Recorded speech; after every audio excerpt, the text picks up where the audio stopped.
Oh. Gotta fix that. Apparently my computer wanted to do an update.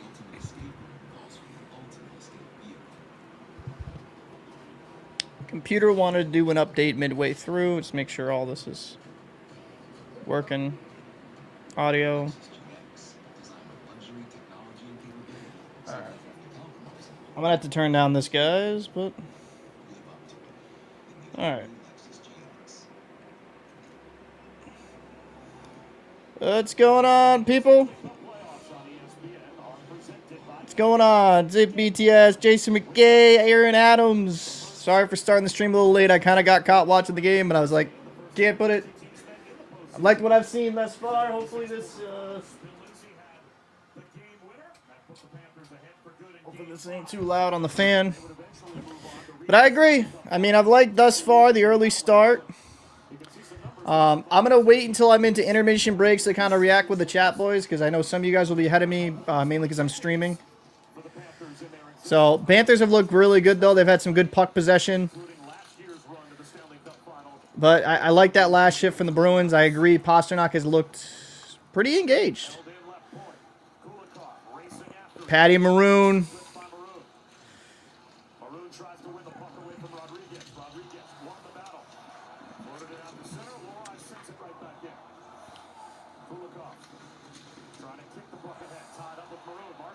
Good pass by Marshy. Coyle.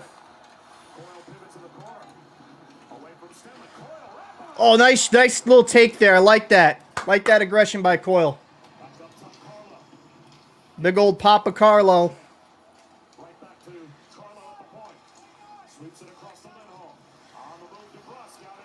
Nice save by Bob there.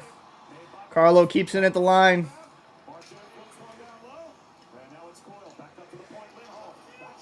Good pressure. Good save, though, by Bob. That's the type of pressure, though, the Bruins need. Deep, low cycle. Cut to the net. Get it on net, baby.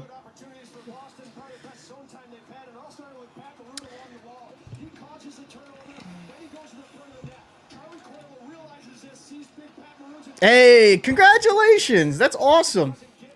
Haven't been around forever. Tied the knot.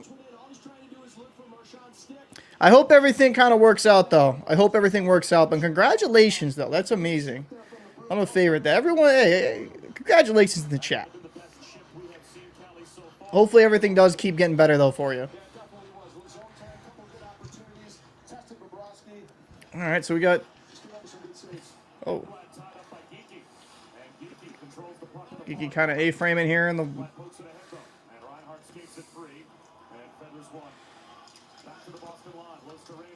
So let's see how the Bruins... Good poke check by Pasta. That was a good defensive play by Pasta.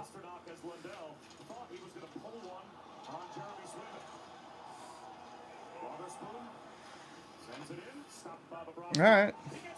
Oh! Oh! Bob almost made a horrific mistake there. Whoa. Whoa. Damn. I'm going to go to the Canes game on Thursday. Hope it's 2-1 us. That would be that'd be a lot of fun. Listen, Aaron, we need that. We need those type of bounces. We need those type of bounces. For sure.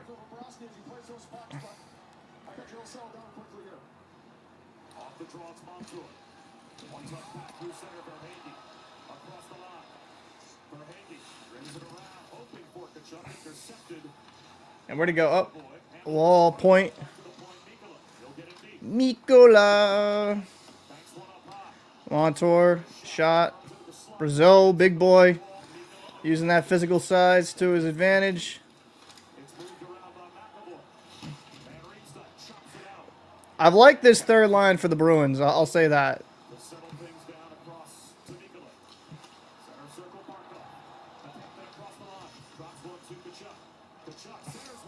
Oh, that was a disgusting saucer pass. Point shot. Off traffic. Bruins are going to settle things down here.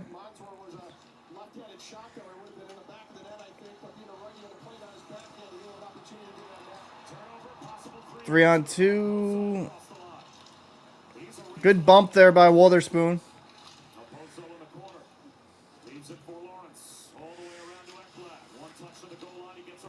Florida's really good. You can tell, man. They're really good at this cycle game here. It's actually a thing of beauty to watch. And why did... Now I can just hear the... No.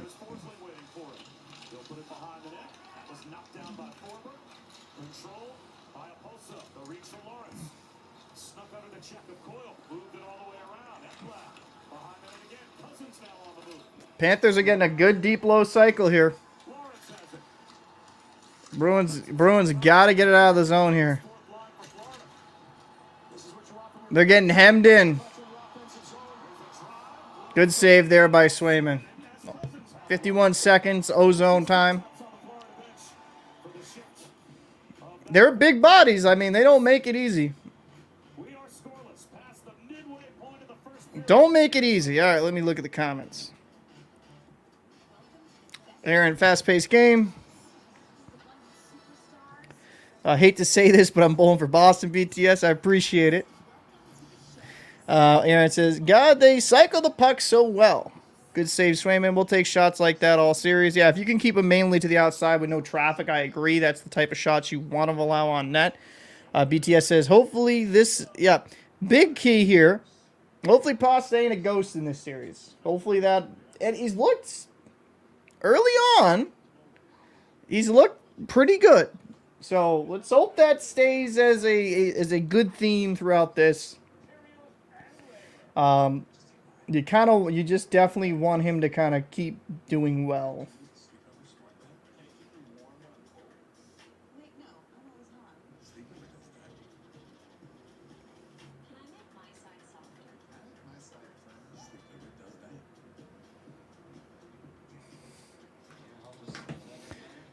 So far, Pasta has his legs early on, but he's moving back. Yeah, it seems like, I don't know what was going on with him in that. Like, maybe he just needed a mental reset. Let's take a look at Get More, brought to you by Geico. Brandon and Carl will let his wife Mason have a little bit more in their life today as they welcomed a baby boy crew this morning. And yes, Brandon is here playing in this game. He took a ride in the rink at 6:05. And Coach Montgomery told us if he gets here, he's playing, and he's in tonight here in game one. Congrats to the Carlo family. Man, that's awesome. Congratulations to the Carlo family. I think there's no question about delayed flights or layovers or anything like that. I think he's on one of those smaller planes. I was right here from Boston, so. You know, I was picturing him on a layover in Atlanta. On his way, I guess that's not the itinerary. I don't think so. No, they have different levels. And he is paired tonight with Mason Laura, the youngster, who, according to Jim Montgomery, has been about as pleasant a surprise as he ever could have asked for. Just the poise with which he has appeared. Good forecheck here. And his confidence with the puck. That's a really good defensive pair. Patty Maroon. Patrick Brown got tied up with Stemlin. And here's the call. And it looks to be a Boston penalty. So the first power play will belong to the Panthers. I gotta see this. I didn't see. Patrick Brown playing his first playoff game here. See him makes contact with Stenlin along the boards. After he makes contact, he grabs a hold of Stenlin. Yeah, I can't do that. Both get tangled up. This is 4 the team goes off the power play. Now, that's not something you want to do. You don't want to give the Panthers a power play here.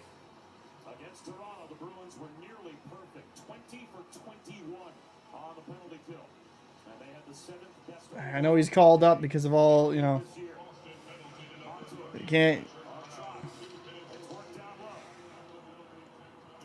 low. Oh, Kachuk intended for Barkov. Brought the other way by Marchand. He'll pull up at the half wall shorthanded and kill some time. So tough with the puck. Almost weaved his way out of trouble, but now Verhaeghe hands one off. Reinhardt across to Verhaeghe. He's tied. good meeting them at the line here, making it difficult for them to have a clean entry. So a good start to this penalty kill for the Bruins. doing a good job not allowing the entry of the blue line. And for this Florida power play, you got to watch Reinhart. He had 27 power play goals in the regular season. Yeah, Reinhardt was a beast on the power play during the season. Block. Got to get those pucks out, though, if you're Boston. Easier said than done. Good dump. Good dump. Oh, 55 seconds here in the power play. He jumped to that wall before that puck was even coming up. He knew that was the only play. Grabs that interception, gets it clear. Rodriguez across the line to Lundell. Good play. Good closing that gap. 40 seconds left here on the power play for the Florida Panthers. OEL throws it up. Is that Rodriguez? Yep, Rodriguez.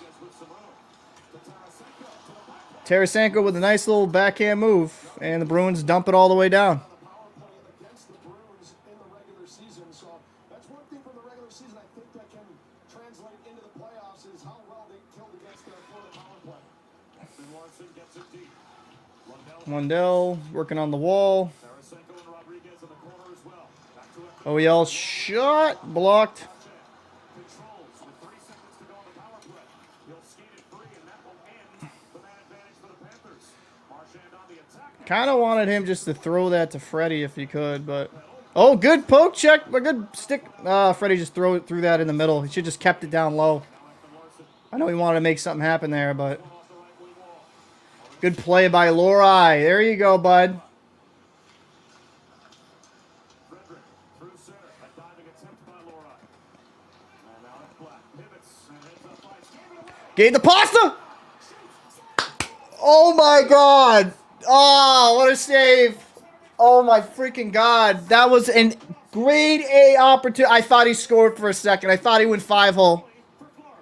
What an incredible save. In this game, and he causes a turnover right here from that flag. All alone against Bobrovsky. He just gets in too tight. He tries to bring that back to his forehand, and as he does that, he's so close to Bobrovsky, he can't raise it. Almost looked like 5-hole was open. I thought he went 5-hole there. That was a bad turnover by Ekblad. The wrong guy's on the edge to misplay that. Pastrnak jumps on that loose puck. Great opportunity. Huge save, though, from Bobrovsky. As Pastrnak just gets in a little bit too tight on him as he tries to raise that puck. A couple big saves from Bobrovsky early on, and Pastrnak with a couple great opportunities as well. Loud save by Bobrovsky, the Vezina finalist. That was... Helped out Aaron Ekblad Excuse me. with that turnover. Oh, my throat. McAvoy spun around. That was incredible. It's to Forsling, and it's now hard around. Got it right back. So I'll kind of share the lineups when I get a chance, because I just saw your comment, because I checked. During the play, I don't look at the chat, because some of you guys are going to be faster than me. A reach by Forsling. A poke deep. Pasta here in pursuit. But, Check to the right wing corner. come on, let me Flips it along the show you who's out. Heinen. Heinen's out, and then they scratched. Come on. Is it going to show it? No? So, yeah, it's Brown, Maroon, Beecher. Ooh. Good play by Wotherspoon. Wotherspoon. Oh, come on, boys. So, lines are Geeky, Zaka, Pasa, Marchand, Coyle, DeBrus, JVR, Frederick, and Brazeau, which has been good. Brown, Beecher, and Maroon. Boquist is out of the lineup. Did Boquist get dinged up? I thought Boquist actually looked pretty decent when he played. I don't know. That's interesting. Or up the wall. I wish Daily Faceoff actually showed healthy scratches. So, but anyways.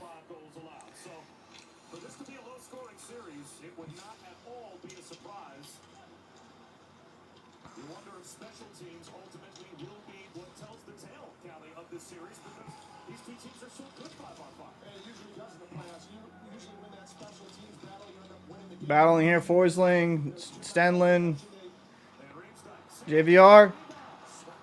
Good play. DeBrusque he's hungry for it. Hungry, hungry hippo. Activate your D in the offensive zone as you see McAvoy pitching down. Oh, what a tip by not Marchand, DeBrusque. Coyle creates some space. So strong on the puck. Now loses his balance. Right back up on the skate blitz. Ivan stab attempt to try and move it past Rodriguez. McAvoy throws it down. And there is Lindholm. The clean up the loose change for the Bruins.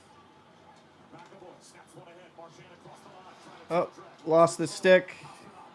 Lost it to Verhaeghe. Who heads the other way. The trailer is Barkov.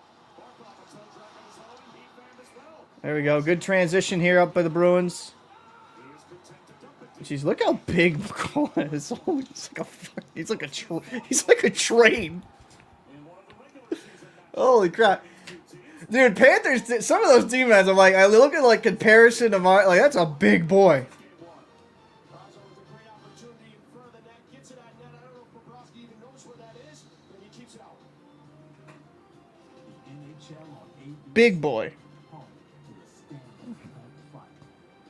Jason said, hello from Winnipeg, Canada, home away from our home, our Boston Bruins. I tried to pick the Jets to win, but they let me down.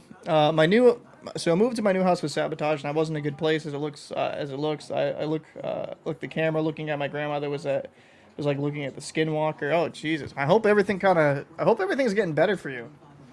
If you ever need to talk, I have my email I think in there. Feel free to reach out. I'm dead serious. I hope everything's okay though.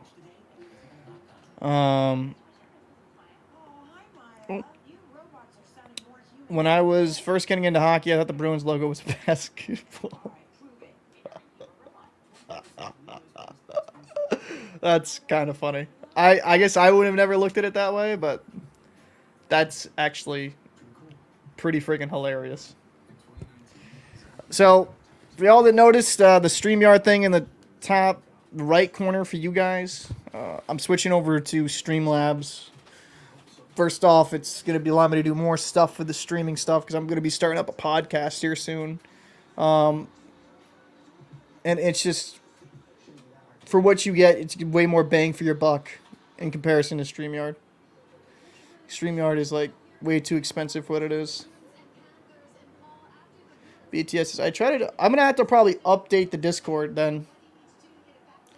It's in one of my videos. I usually have it in as a forever link.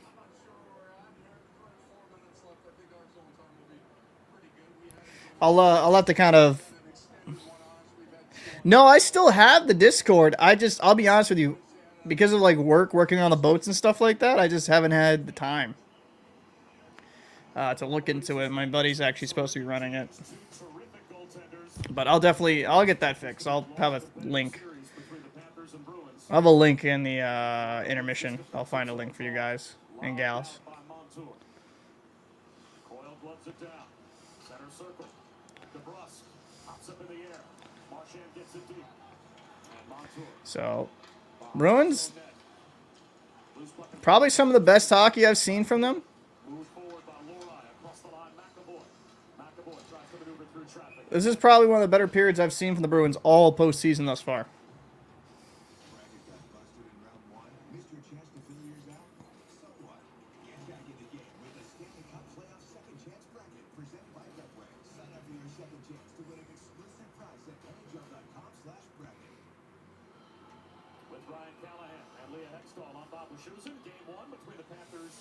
I'll get that kind of set up. Actually, I'll log into it for my laptop. The Panthers won the division. Here's McAvoy off the draw, seam pass to Pasternak. And Pasternak Oh. one back to the line. McAvoy kept it onside, but turned it over to Carter Verhaeghe. All right, change the camera angle, ESPN. Home ice as a result of those Some of the camera angles, can I say this from ESPN? It's like I get it for like a split second, but then it's like they hold on to it too long. Like it's like I can't see the play. Pasternak a poke. He moves out. He goes to the net. Pasternak in the high slot. Sweep swap. Pad save made by Bobrovsky. And Forsling heads back the other way. With some open ice. Gustav Forsling pivots, holds, and gets it deep. The chuck over skated. Verhaeghe there as well. It's poked past Walter's boot. All the way back to the right point. Fourth line out for the Bees. Keep it outside. Is that Beecher? Is that Zaka? That's a weird. It's a Walker. Oh, Maroon's out there. That's why I said fourth line. Yeah. Forbert. He's a big boy.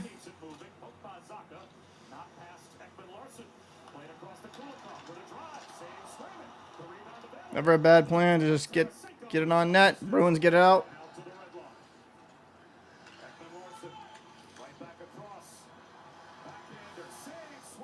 Good save by Sway.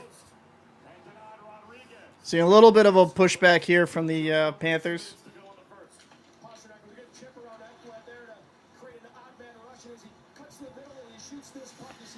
A Marchand versus Rempe fight. I don't think that's going to work. But yeah, it's Boquist is out.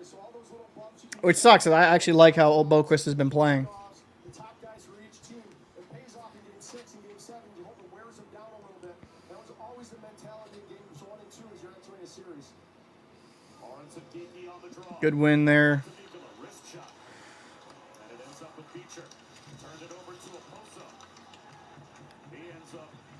Brazil, Beachy boys. Oh, Beachy boys. Come on, baby.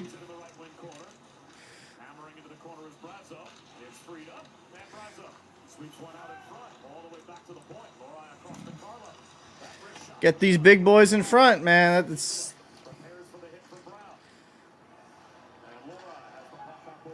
line change here. Minute and 25 seconds here.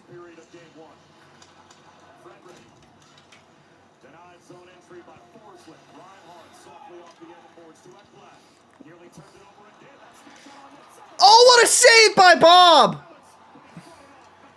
What a save by Bob. That was incredible. There's too many guys low. Great save by Bob again. Bruins going on the power play.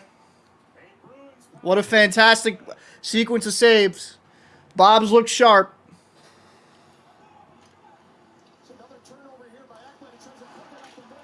Oh, he just got that with his left leg.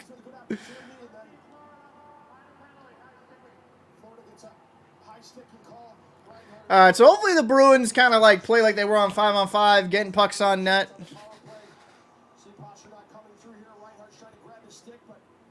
Oh yeah, hit him in the mouth. Wow, wow, wow.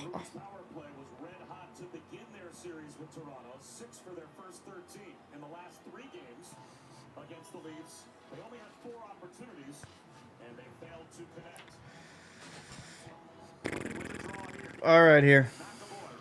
They got to be shot hungry. They can't be.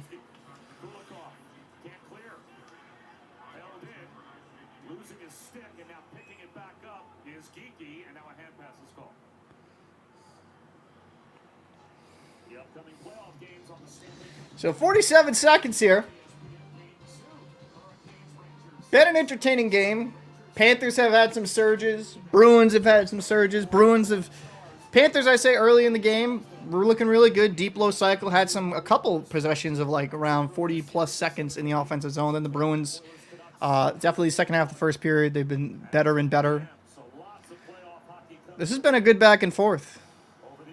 So 38 seconds here, first period. McAvoy is going to be skating it up.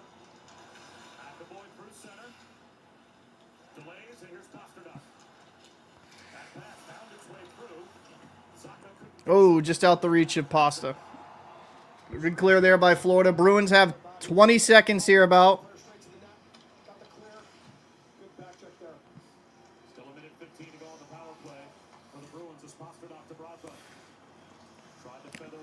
Good cover by Bob. 9 seconds here. 9 seconds here in the first.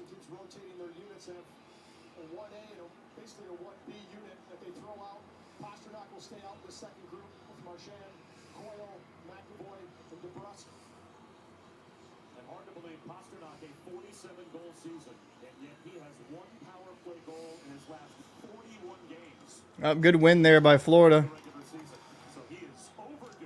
4 seconds here.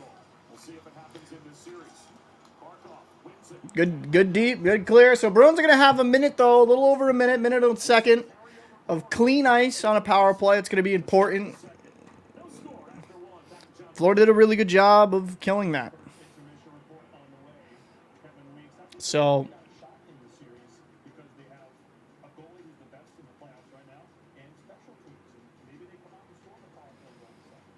let me put that first intermission. I do think Florida's going to probably hit another gear here. Now I can actually read some of these comments. Let's see. Alrighty.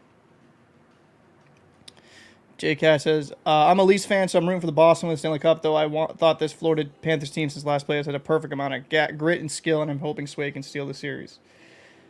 Well, I mean, hey, it's kind of cool to see a Leafs fan think like that. That's pretty cool. Yeah, I mean, Florida, that's going to be a difficult... I don't want to ruin my prediction, but I think the Bruins are going to be, like, as I had the video about it. I did pick Panthers in 6 because I'm not as sure how the Bruins will fare against a deeper team in Florida and a better defensive team in Florida that plays with this gritty style. But I'm hoping. I mean, I hope the Bruins win this. That'd be amazing. I hope Swayman is phenomenal. BJS, thanks for choosing the Canes for the Cup. It gave me confidence I didn't know I needed. I think the Canes have a great team, and I think the first game kind of showcased that they just can't. There's only two power play goals. They just can't give that lethal Rangers power play easy looks like that. Got to be careful.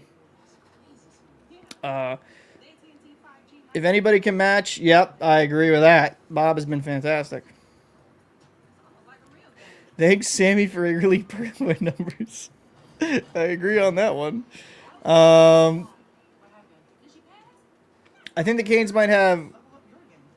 You think they're going to go with Kochetkov in Game 2? I mean, might as well. Yeah, I mean, he's been playing great. That would be interesting if they decided to go that way. If they decided to go with Kochetkov in net, though, for... yeah, you beat us, so I'd rather get beat by the best team who makes it to the end, you know? I agree. That's how I felt with Florida when Florida beat us. So I was like, yo, I hope they go on a run. I hope they make it look like it's not as bad as a choke as it was. And they proved it to be right. Now, they didn't win the cup, but hey, they had a hell of a run. Can't be mad at that. You know, for me, I'm just, as a Bruins fan this year, I'm just so happy they're in the second round. I didn't know if they'd be able to even make the playoffs before the season because I was worried about the center depth. And I was like, oh, maybe it's a first round exit, maybe a wild card team, but they've exceeded my expectations. So I can't be mad at it. Can't be mad at it at all.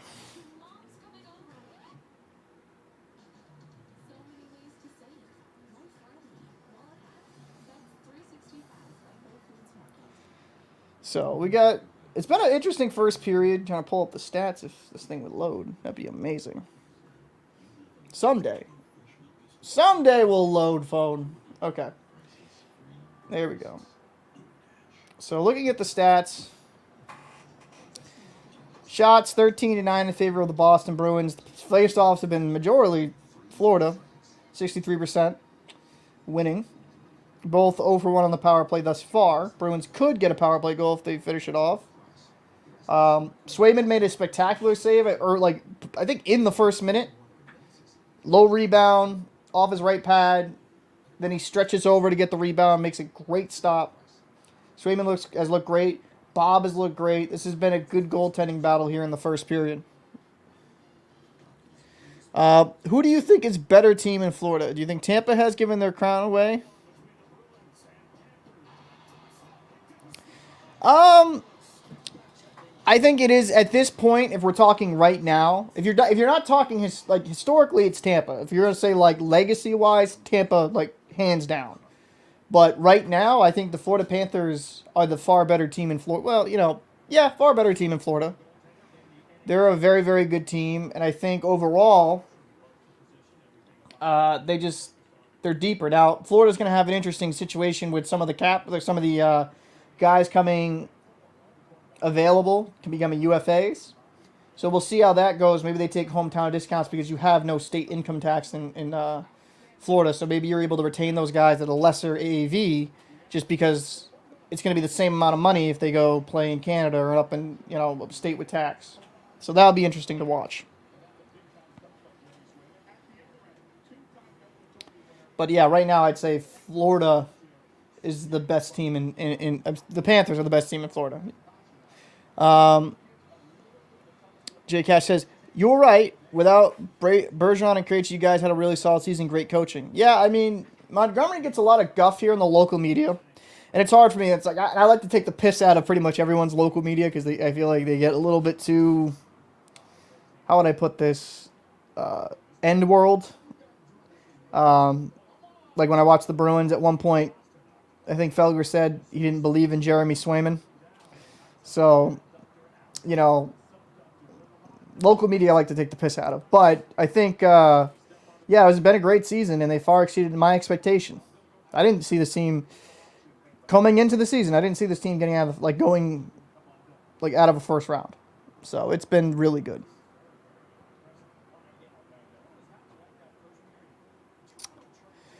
What a pickup, Ryan. Yeah, Reinhardt. It was Buffalo, right? Buffalo? Yes.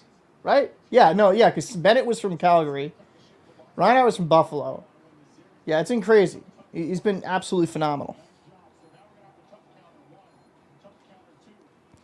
What team do you obviously has the most depth? You obviously know what I'm going to say.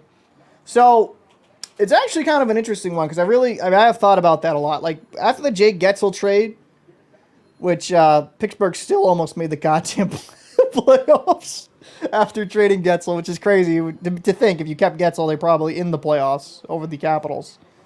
But when I think of the depth-wise right now, kind of going through, I got to finish off my predictions for the rest of these. So Dallas is up there with depth because they have a lot of guys with 60-plus points. Avalanche, I think their top two lines very good. Vancouver, they got very, good two lines. Edmonton has gotten better. They're not as top heavy. The Rangers, lines 1 and 2 are good. Line 3 is good. Trocheck's had a hell of a year. Carolina, I mean, I've talked about it ad nauseum, how well they are. Lines 1 through 4 and how well they can produce. Bruins, they're deep, but they're not top. The Bruins don't have a first-line center, if I'm being real. But they're deep in the sense, they have a lot of guys that are middle six guys, third-line guys that they can plug and play up and down the lineup. But outside of Pasternak and Marchand had a solid year, but there's just, I wouldn't say they're the best team depth-wise. I mean, they have a good third, fourth line. I mean, if I was going to say the best team depth-wise, it would either be the Panthers or Carolina. And I would just go with Carolina right now because I like the upside more of I like just a little bit more of their middle six guys over Florida's. But it's very close. But I would say Carolina.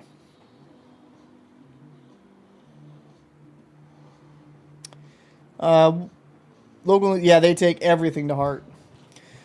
Dude, there was one point.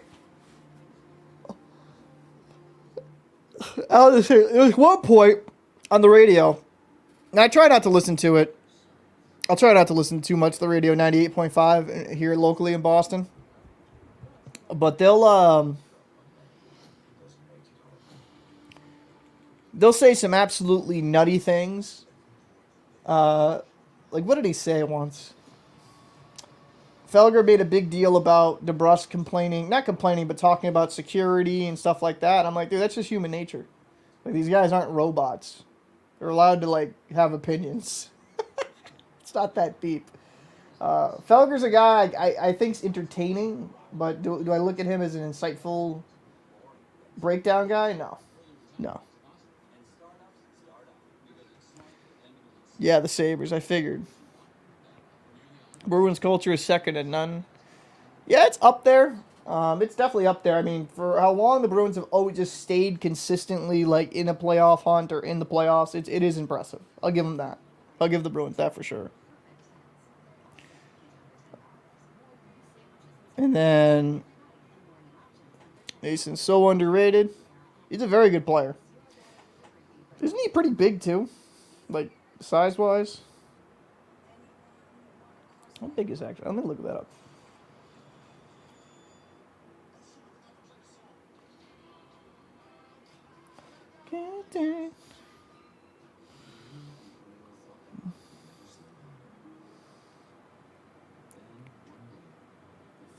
JCast here's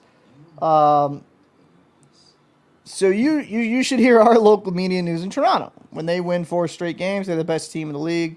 Then once they lose 3 straight games, they're saying blow it up.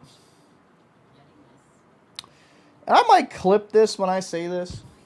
I don't know. We'll see. We'll see. Maybe I won't clip this. But the Toronto Maple Leaf media, not even like the fans, because the fans I get, you're like, what the bleep? Like, I want to win. That's how I felt. Like, you know what? I felt like jumping off the bridge last year when all jokingly, but like when the Bruins choked. So I understand the passion. So I'm never like at fans. I'm like, oh, you guys are crazy, because I'm like fan short for fanatic. I expect that. But some of the hot takes and some of the just like, oh my God, the crazy glazing of the Leafs, and then the angry vitriol they'll get on the other side of it. I mean, just maybe realize, like, hey, like, have some sound takes. Like, when you go on a winning streak, you're hot. That's good. That's really good. You're cooking. You're doing well. Doesn't mean you're going to win the cup, but you're doing well. When you go on a losing streak, it's not the end of the world. You know, unless it gets to a point where it's, like the San Jose Sharks, then it gets a little bit worrisome. The Maple Leafs have a good team on paper. They have talent. And kind of like going into... That's why I kind of made that video I did today, earlier. I think the Maple Leafs could easily win a cup if they just make a deal. They make a very important deal and get a defenseman. I think Morgan Riley, for what he is solid, but if you could get like a number 1 D-man, like a guy that's like incredible puck mover, good defensively, you would be in such a far better place. The Leafs don't need more scoring. If anything, they need more jam and they need more defense. And while their last round, I said in the video, they didn't lose because of, how would I put this, their defense, their goal scoring, or goaltending, excuse me. But you give the Leafs a number 1 D-man, and then instead of trying to pay guys like 12, 13 million, and you get some good middle 6 guys, like actual depth, like more guys like Matthew Knives. You could have your top line. You could have a very formidable middle 6, right? If you dealt a Marner, you dealt a Tavares, which I don't think's gonna happen because of the contract situation and like the no movement clauses. They're close, and Tavares' contract comes up. When's it? Actually, I'm gonna look that up. It's either next year or the year after his contract comes up as a UFA, so it expires. And for what he is at this point in his career, he's not that guy anymore. I think a lot of people knew when they signed him from the Islanders, like that was gonna be the case. When is Tavares? So he's signed through 24-25 season. So you got 1 more year on that deal. Same thing with Marner. So then you have pretty much 22 million almost in cap to sign guys and make additions. I think, like, when you look at what Vegas did, when you look at Florida did, they have their top tier guys. They do pay a lot of money, like Kachuk and Bob for Florida. What's Eichel and Stone? I forget what Stone's cap hit is, but you have some guys on the back end that make a lot of money. You can have fire-behind players, but you also got to kind of stabilize the rest of your lineup with guys that maybe you pay, like, instead of paying like one guy 10 to 11 million, maybe even 12, You paid 2-3 guys at like, 4 or 5 million, and you get more bang for your buck, and you make your lineup deeper and deeper. You lengthen your lineup, and you give yourself more talent. Go get yourself a top end defenseman. I'm rambling, I know.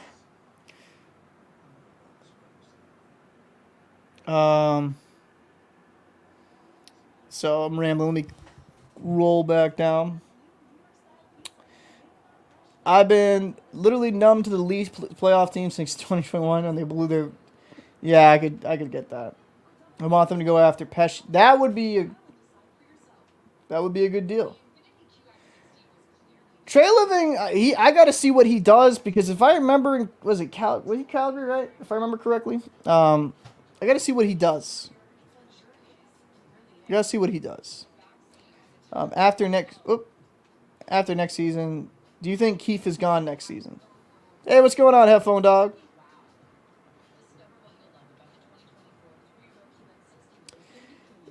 I think, how would I put this?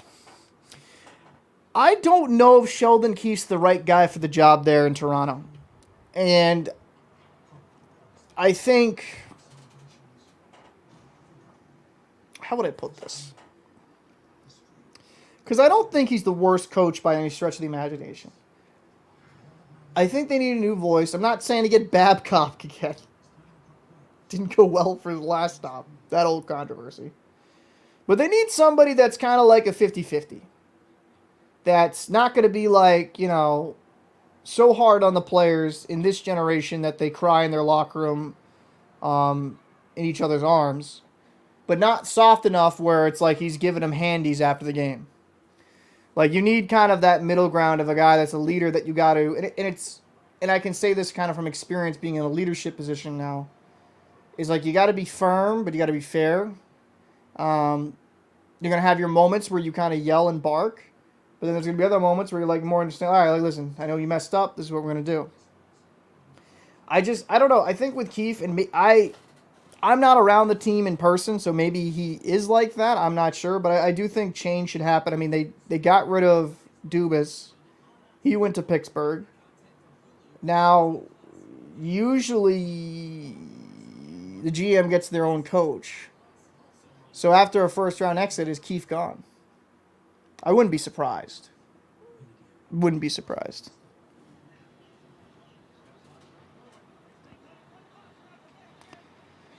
Headphone dog in the chat. This series already seemed to be prepared for much different than last year's. Whether that's better or worse, only time will tell. Listen, we don't talk about last year. That never happened. I got dementia after that Game 7. I don't even remember it.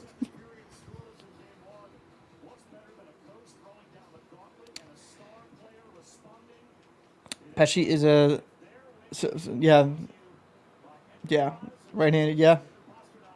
He'd be a great addition if you could get him. Bruins and Panthers are changing some momentum, and there's going to be another viciously fought war of attrition. Oh, yeah, I know the Leafs need that. I was just saying that I'd rather sign Brady Shea over Pesci as a Canes fan. Brady Shea's been terrific for you guys. Actually, let me get the banner. Whoop, let me get the banner ready.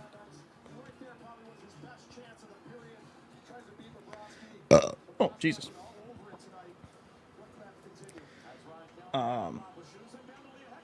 So here we go. Matthews, Marner, and Naylor have been in the league longer than Keefe has been coaching. Yeah. That's kind of the problem I have with all that. So, Bruins start on the power play here. Apologize, fellas and ladies. I'm just going to be... I put the banner so I don't see the chat because, like I said, you guys might be earlier than me. So, 45 seconds here. Power play. Be kind of good for the Bruins to see if they could kind of, capitalize on this. Ooh, that's... And Panthers dump it down. So, just now 30 seconds here on the power play. Bruins got one chance for, time for, one more rush, one more possession.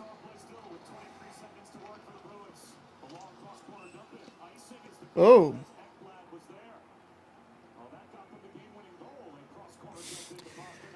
Boston was trying to see what he could do there. Fly the zone. Or make a player fly the zone, I should say.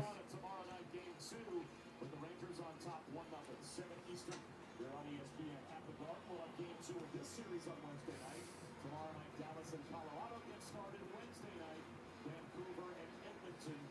That's the Western Conference semifinals. Off the draw. Oh, DeBrusque could have cut up. So this has been a good kill though by Florida. So good kill by Florida. So Reinhardt's out the box.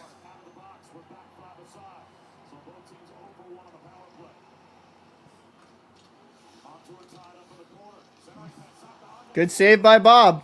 See, 5-on-5 we can shoot the puck. Apparently not on the power play. It's fun. It's infuriating. It's like the regular season all over again. You know, as soon as it turns 5-on-5, we'll get advantages. Good stop by Bob. Swallows that hole.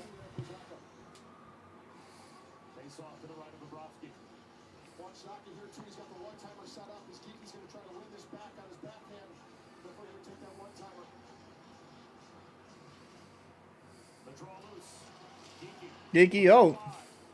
Oh, that was in front. Good poke there. Keep that in.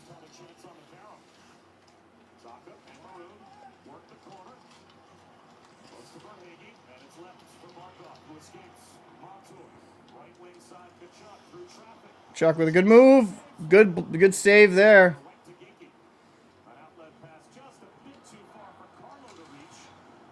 Carlo don't got wheels like that.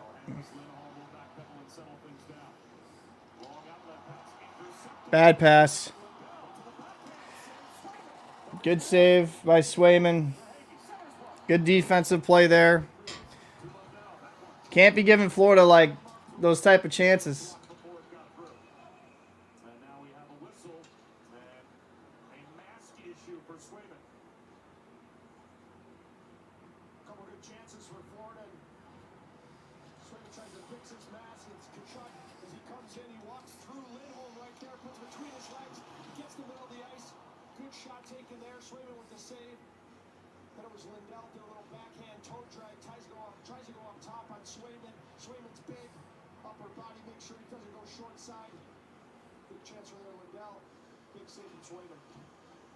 The Panthers with nearly a full week off. The Bruins played Game 7 less than 48 hours ago.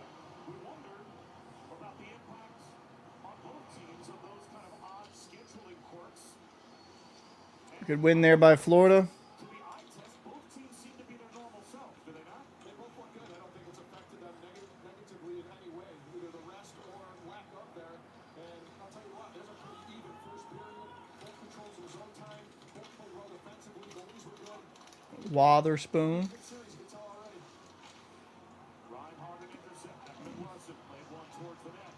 Lundell. Good stick by Brazeau. That's out to neutral ice. And then Larson puts it right back in. Wotherspoon. Long banked outlet. Brazeau is able to guide it deep. Get that deep line change. I think as Boston, as this game wears on, does fatigue become a factor playing every other night? Just being going that game 7 and then traveling. You know, your emotions are high and you start 17:08 here. adrenaline's going, but as that wears down, I want to see if their energy level drops as well. They don't even know where the puck is on the camera. Oh. Jeez, making me dizzy. Good pursuit there by Coyle. Oh, good shot by Lori. I think the guy operating the camera's drunk. What's going on here? It's literally making me dizzy. What is going on here? How sauced did you get between the periods?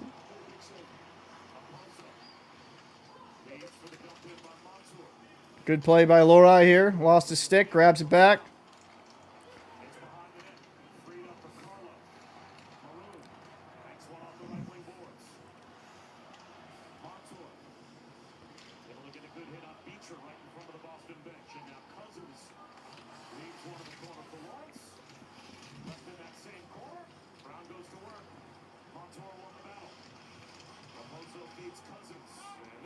Icing.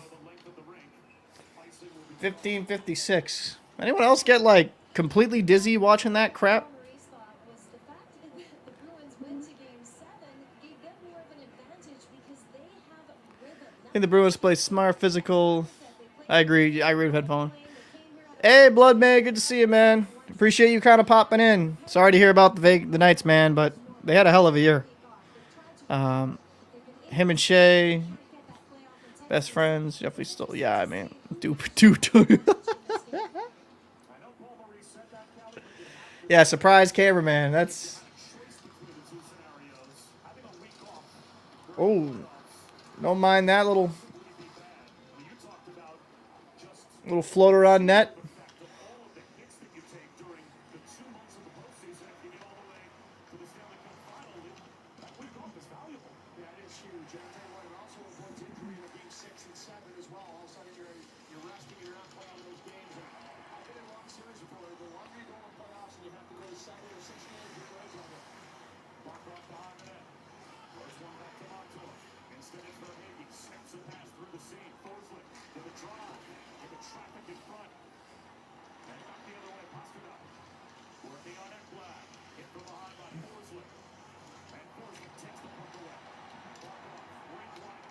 Ref gets in the way. Like, come on, man.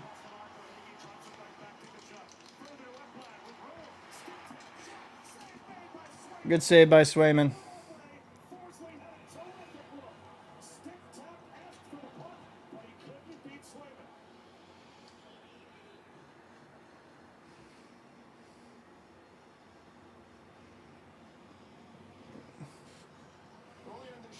Kachuk's in the front of the net, and Fortune's going to take a shot. It's going to hit Kachuk in the back. You can see he's in a little bit of discomfort, and then Pastrnak along the wall runs into the referee there.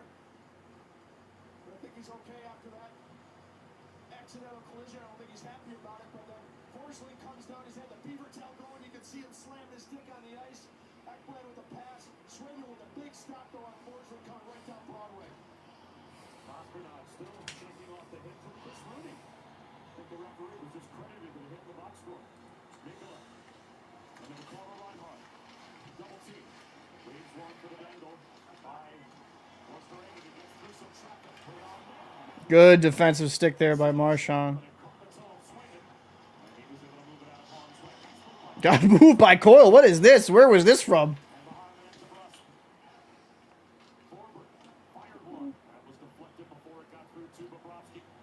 Nope, nope. Just got to make the smart play.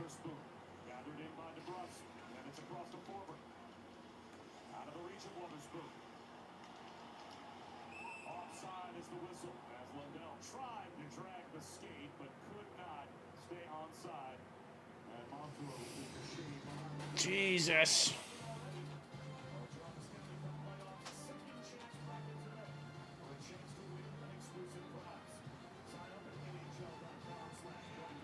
Your friend not to sell the tickets to Ranger fans, and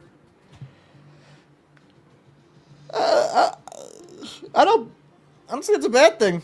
You want the home ice advantage. You don't want to have more people in your barn.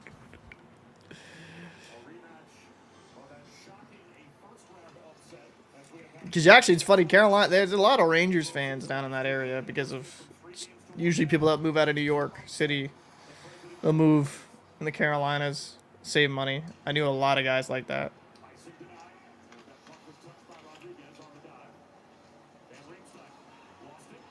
See, that's a problem.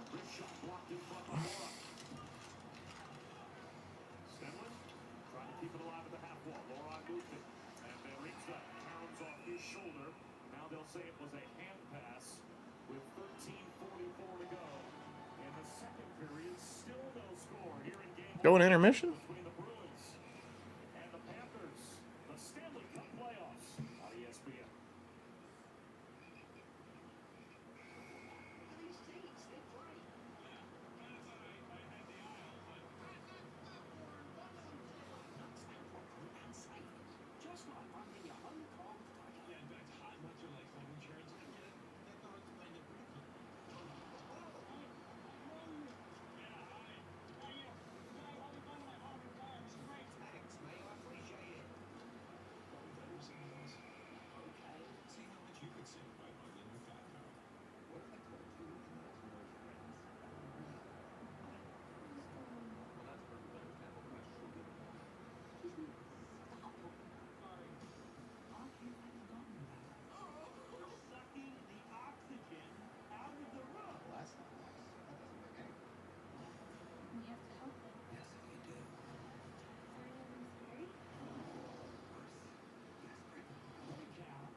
Jesus. All right, let's see. I wish we had a night that said no trash allowed. Had a sign that's no trash allowed. Damn, I was gonna say, holy crap. I am. You got some problems, BTS. You gotta stop being mean. It's mean. Can't do that. Oh, excuse me. As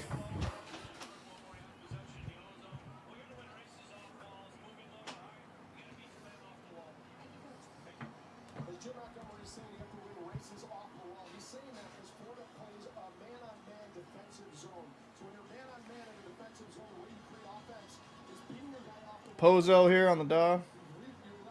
They don't play in zones. There's Come on. I don't want to look at Montgomery's face. Show the play.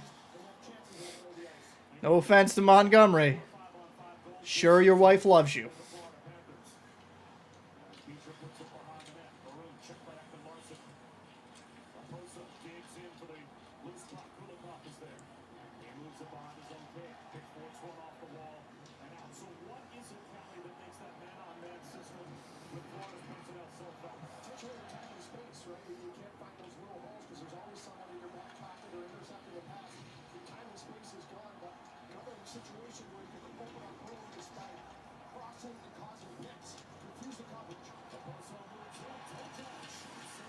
Good save.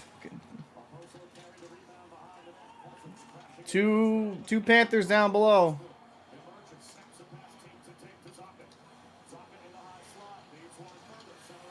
Kind of would rather of them just.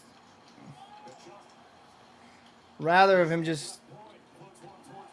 I just would have rather them take the shot instead of trying on that fancy stuff. Just try to get pucks on net. Have a guy drive.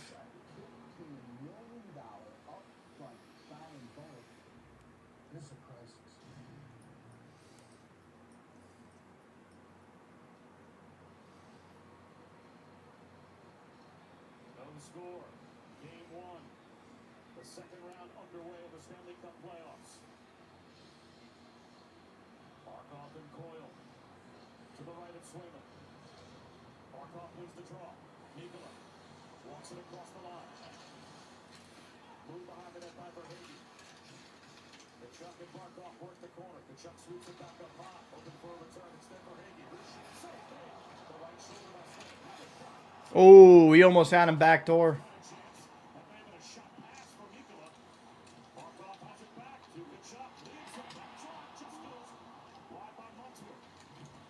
Bruins are scrambling here. Florida's got some good cycle here.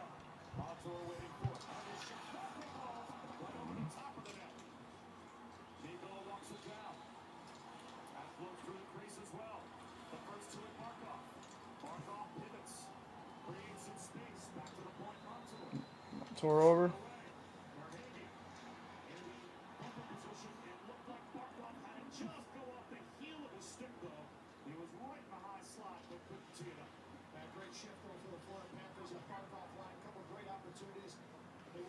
Oh, that was a really good shift, though, for Florida.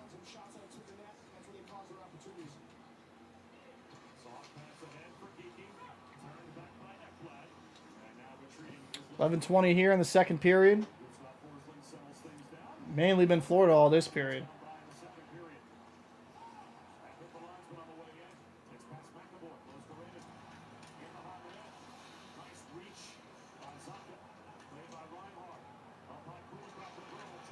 Good save by Swayman.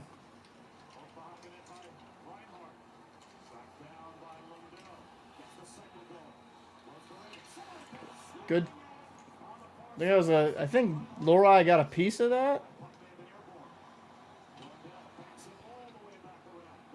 Another good amount of time possession here.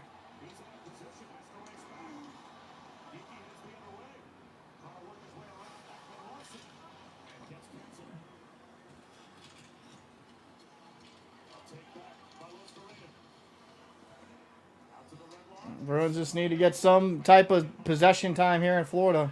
Florida zone. Good hit by Brazeau, but that's icing.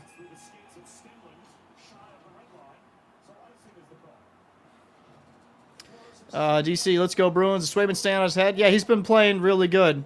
Oh, BTS, you heading off in a bit? That's all good. I don't want overtime. I don't put that juju on me. Swayman's been playing great. If he made a spectacular save like first minute in the game.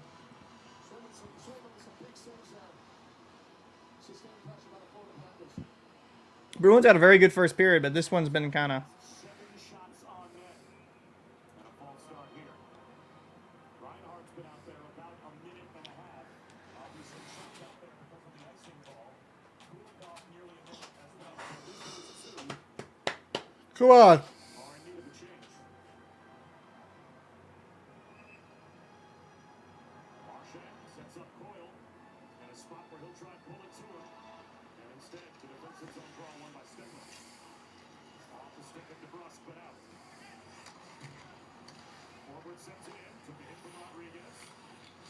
Moved around by Kulikov, intercepted by Marchand. Marchand to the goal line. Marchand to the corner. Tries to float one back to the point. That's knocked down.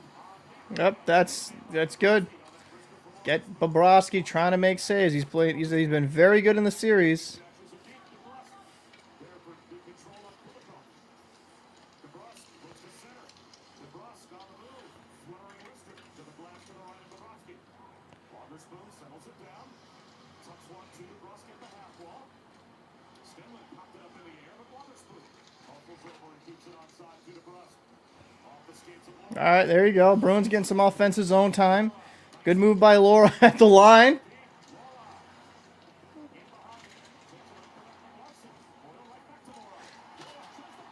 Go off the post! You was down! You gotta hit that!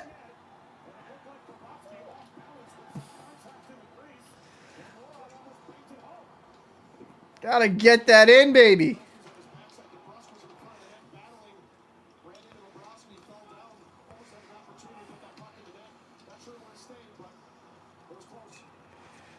God. Maybe it was good Bruins. Maybe it was goalie interference. I don't know. We got to see. Oh, no. He got pushed into him. Wait a minute. Did that go in? Nah, that went right off the bar, right?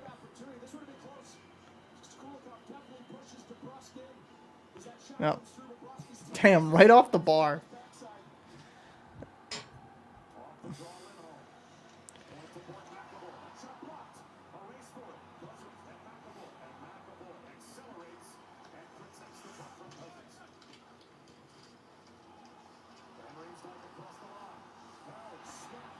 Good move by Brazeau. Brazeau! That was a good power move.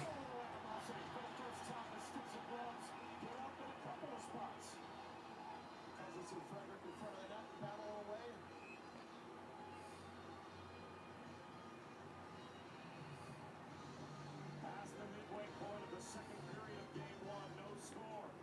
Matthew Tkachuk and the division champion Panthers taking on David Pastrnak as Bobrovsky. God, this has been entertaining first.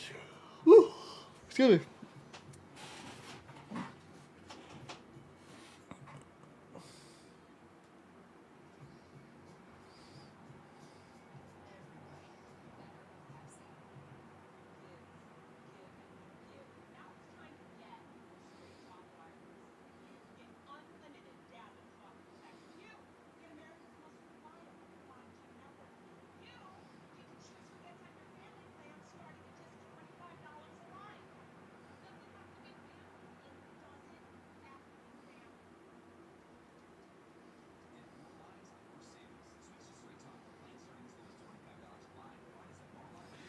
Man.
Sportsbook of ESPN, an official partner of the NHL, brings you right now the current Conn Smythe odds. Obviously, you have to pick the team most likely is going to win the championship. Connor McDavid, if the Oilers win, pretty safe bet. He would probably be their best player. But Matthew Tkachuk and Sergei Bobrovsky both in the top 5. So obviously, ESPN bet really likes the Panthers as a potential eventual champion. Yeah, I mean, why wouldn't you? After the year they had last year, I think they're on a better team this year. Beecher, Pasternak, and Maroon. That's interesting.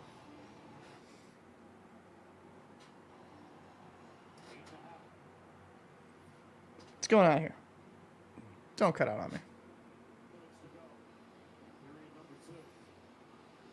Bobrovsky and Swayman have faced a combined 35 shots, and they've stopped them all. Florida has been dominant in the dots, and they win another defensive zone faceoff.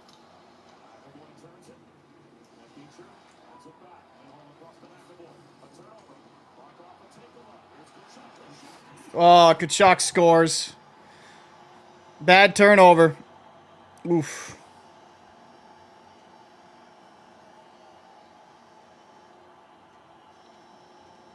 Bad turnover. Panthers made him pay on that one. Blocker side.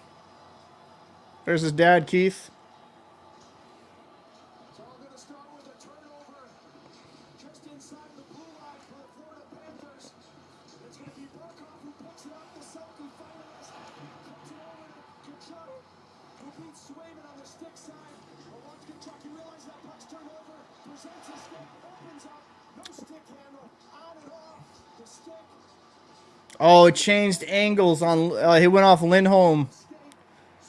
Oh, that's why. I was wondering how the hell that went in. A game of inches, sometimes an inch. And Kelly did it not look like that puck redirected by no more than an inch or 2 off of Lindholm. Just enough to get it past Swayman for the game's first goal. Well, that's after they did just enough to throw Swayman off, and we couldn't read it. Ends up going perfectly inside the post, but good job from Tkachuk. On and off the stick, he didn't stick handle it. He opened up. Here's the Brusk moving in with some room. Here's Mister gobbled up by Bobrovsky. Need Bruins to kind of do a quick answer here. Blue line finds Tkachuk. So go back and take a look at this goal. Barkov right there. Plays with his skate to his stick. Then he fires it home.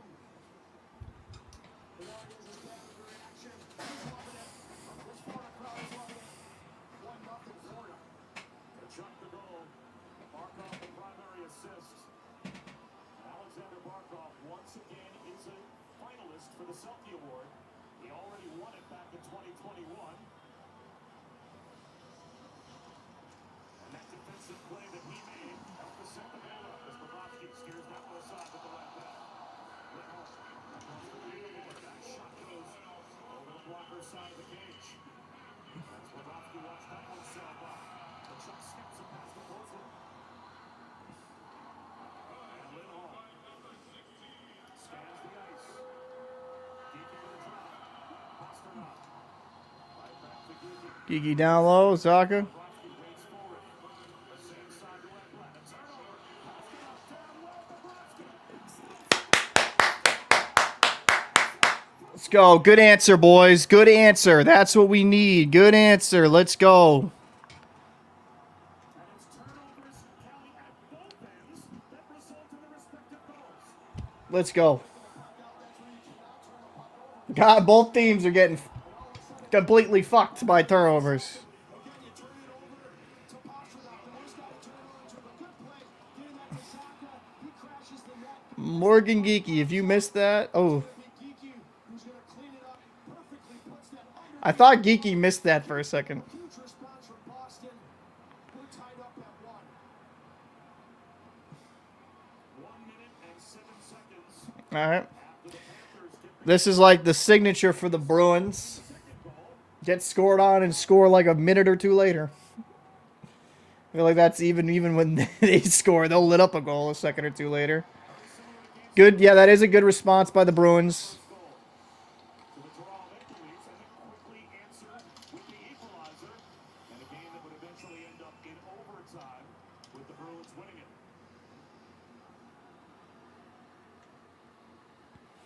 What's up, Daryl? I appreciate if you guys, if you're here, drop a like. Helps me in the algorithm and all that stuff. I don't usually live stream. With the cats. Oh, man. I appreciate you popping in. Appreciate you popping in, cowboy.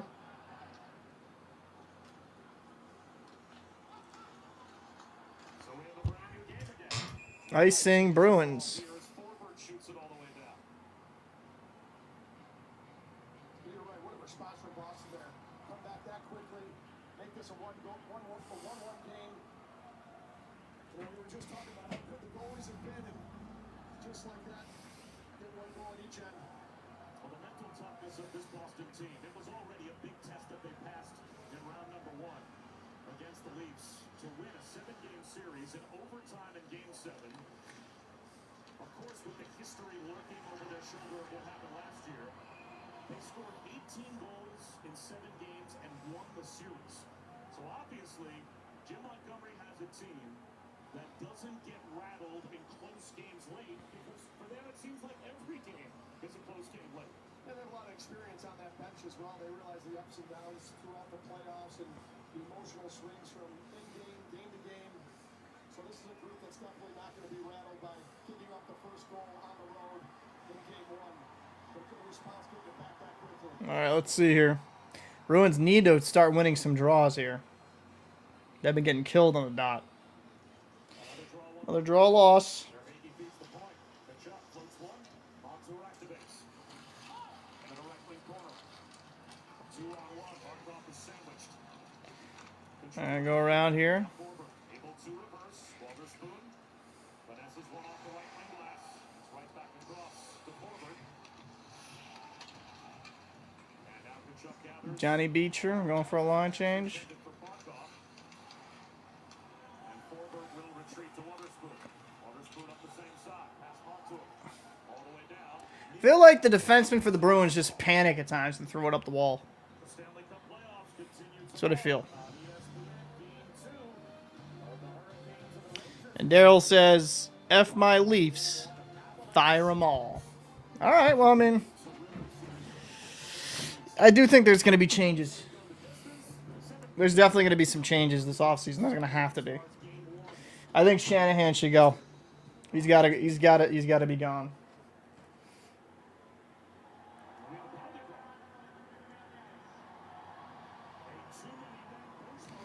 Oh my God! How many times has this happened?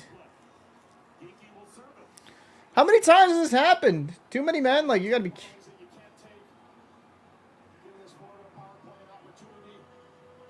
Those are mental mistakes. Too many men on the ice. Square ends the power play. You can't do that. What? That is just a dumb pen to take. It's inexcusable. I mean, the Panthers got some good friggin' weapons on this power play, man. So. Right back to Montour. Looking for a shooting left. Deflected wide. And Lindholm clears. Settled down by Montour. Minute 40 here.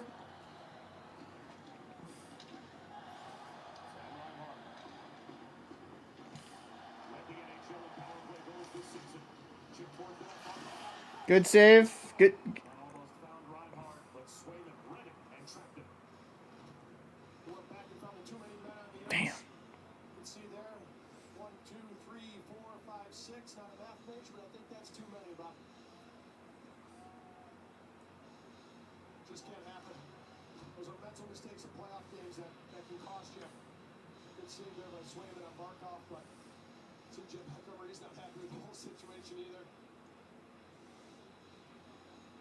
Those are things in your control that you can't let happen. Barkov. And Beecher on the draw. One back. Forward. Pocket pick by Verhage. Kachuk settles it down. Off to Brandon Montour. Verhage to the ground. His shot blocked. The thrust can't. You gotta get it out. You can't. It's gotta be hard. It's gotta be out. Can't do that. Just bad. All the way around. Waiting for it is Kachuk. At the half wall. Gets a return. Now Barkov at the goal line. Into the front. Good save. The rebound in the corner. Diving and Good clear.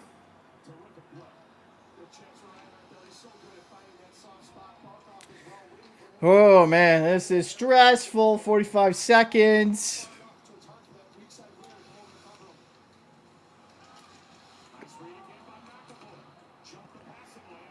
Coiled.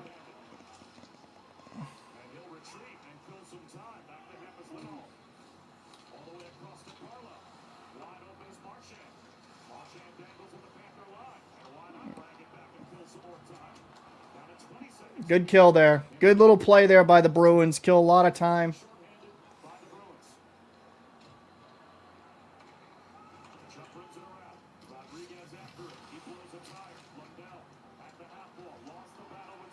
Got time here.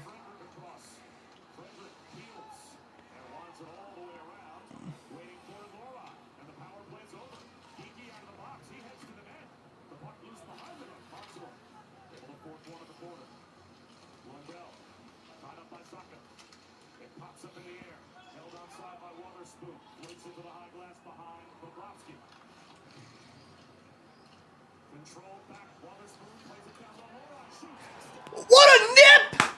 Let's go! What a nip! What a snipe! Dude, what the... Alright, okay. Alright. Okay. What an absolute snipe. This kid, man. God damn.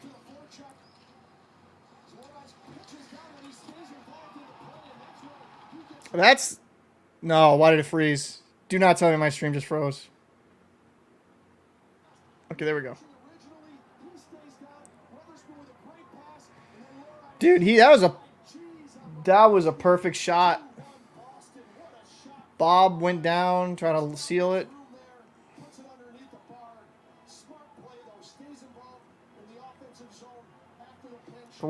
Great finish.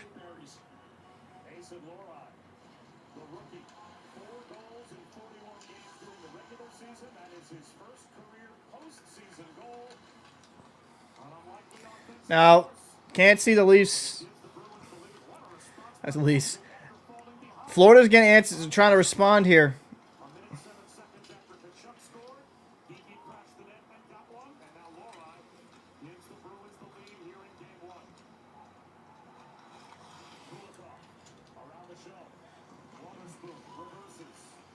There you go. That's actually what I've been talking about in these videos. Just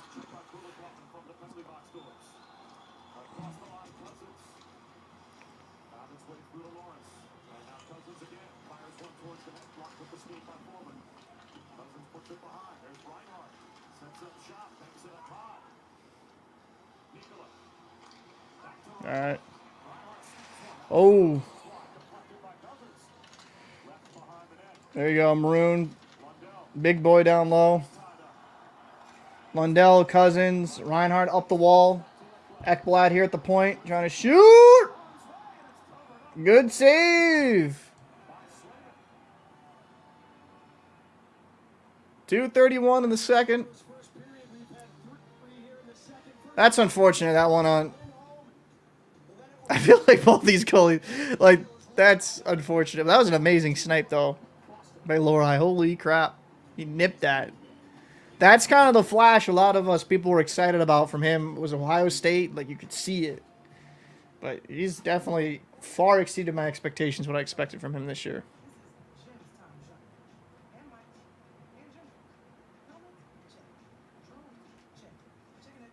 Don't ever think I got notified you were live streaming or I would have popped in. Yeah, I've noticed that is kind of an issue. I hate being this YouTuber. If you guys could hit the notification bell, I know I've been uploading a ton, so that probably does get annoying. But if you hit the notification bell, generally that avoids that. But even with that, I've noticed it's been very weird. I've thought about trying to get more of like an X or like a other social media presence, which I'm going to try to do. But, yeah, if you guys put the notification bell, show all the new videos and all that stuff when I go live, it would definitely help. Don't like me and that YouTuber. Like, hey guys, if you hit the notification bell as well. What's going on, little brother? Are you in Game 7 mode? Game? Yeah, I mean, the Bruins are looking fun. This is probably the best I've seen the Bruins have looked. Like, they've looked good in this game. It's actually kind of, it's refreshing. It's nice. That's going to be another turnover at the blue line. Pasternak sets up Saka.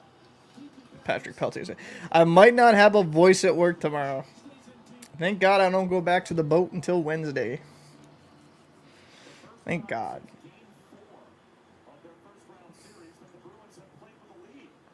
They didn't play with a lead in any of the final 3 games against Toronto. Of course, lost a couple to force a game 7.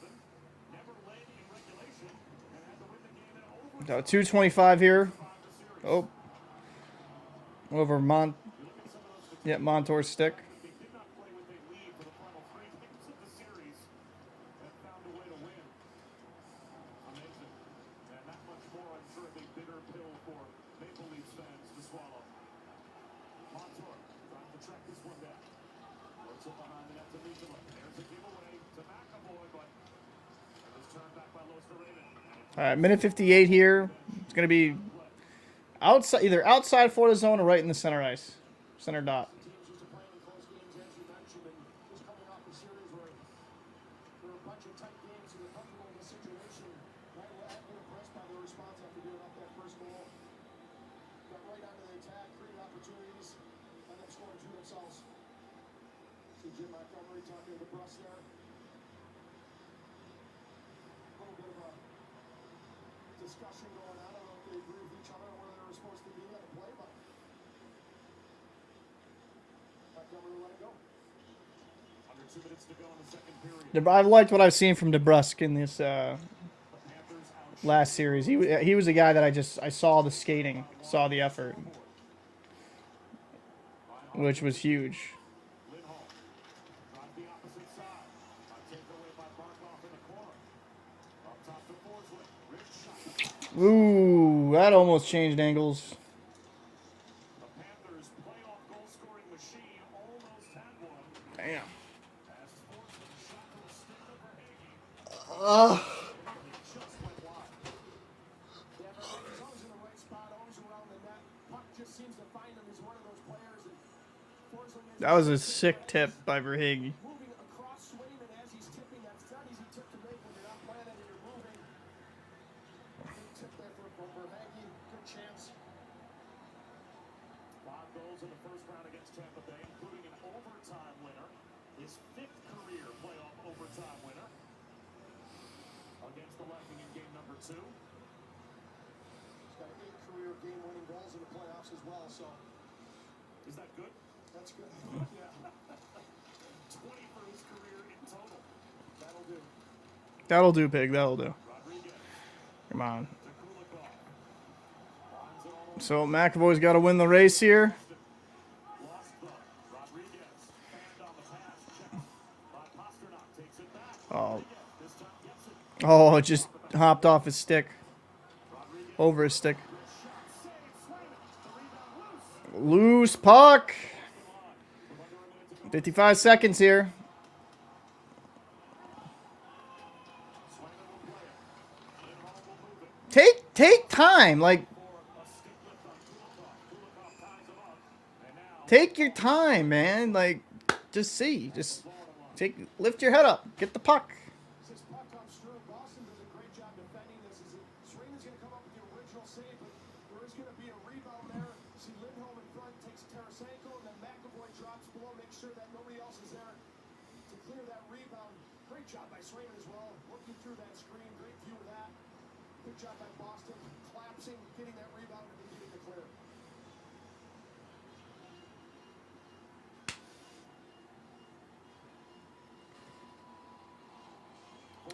.4 to go in the second period. Face off to the left of Swayman. And Sasha Barkov, he had to take the draw for the Panthers. He is 12 of 16 on face-offs. That time, though, he loses an offensive zone draw. But icing will be 38.3 seconds now.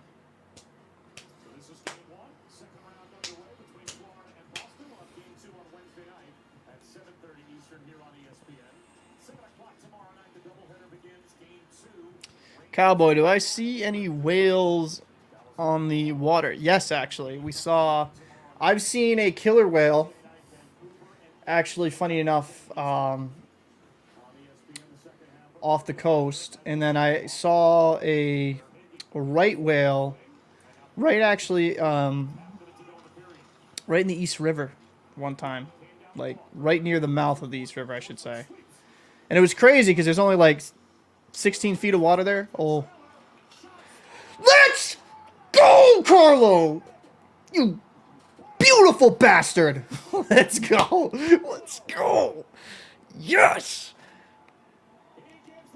Let's go! He became a father today. Pasternak's going over to grab it for him now. What a shot from Carlo. Boston does a great job off the draw that he's chipping out. Frederick wins the race. Panthers got caught overcommitting. Ekblad didn't help his D-man. He literally had Marchand in a friggin' headlock. Marchand's in front of him. Carlo goes off of the bar and in.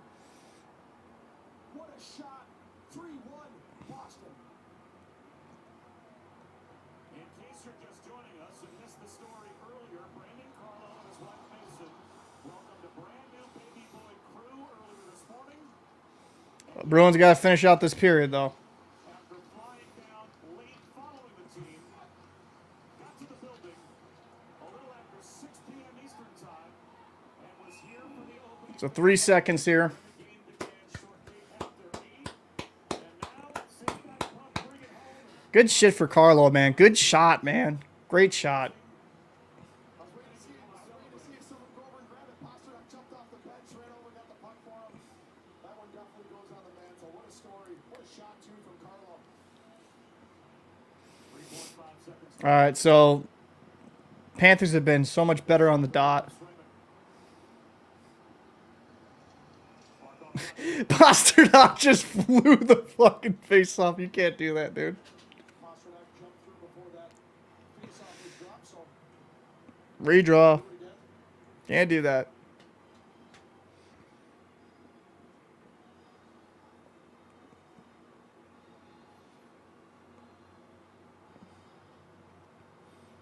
Off the draw, Montour. Oh, doesn't get it. Out to the neutral zone to end the period. That's a great period. That's a great period for the Bruins right there. That's a freaking great period. By defensemen Lori and Carlo, both of whom only had 4 goals each in the regular season. Yeah, but Lori's a rookie guy. He didn't play the whole season. He's one of these defensemen that is going to have a top 4 upside at the very least. And if he can develop into what he should be a number 1 or number 2 defenseman. Great first period for the Bruins.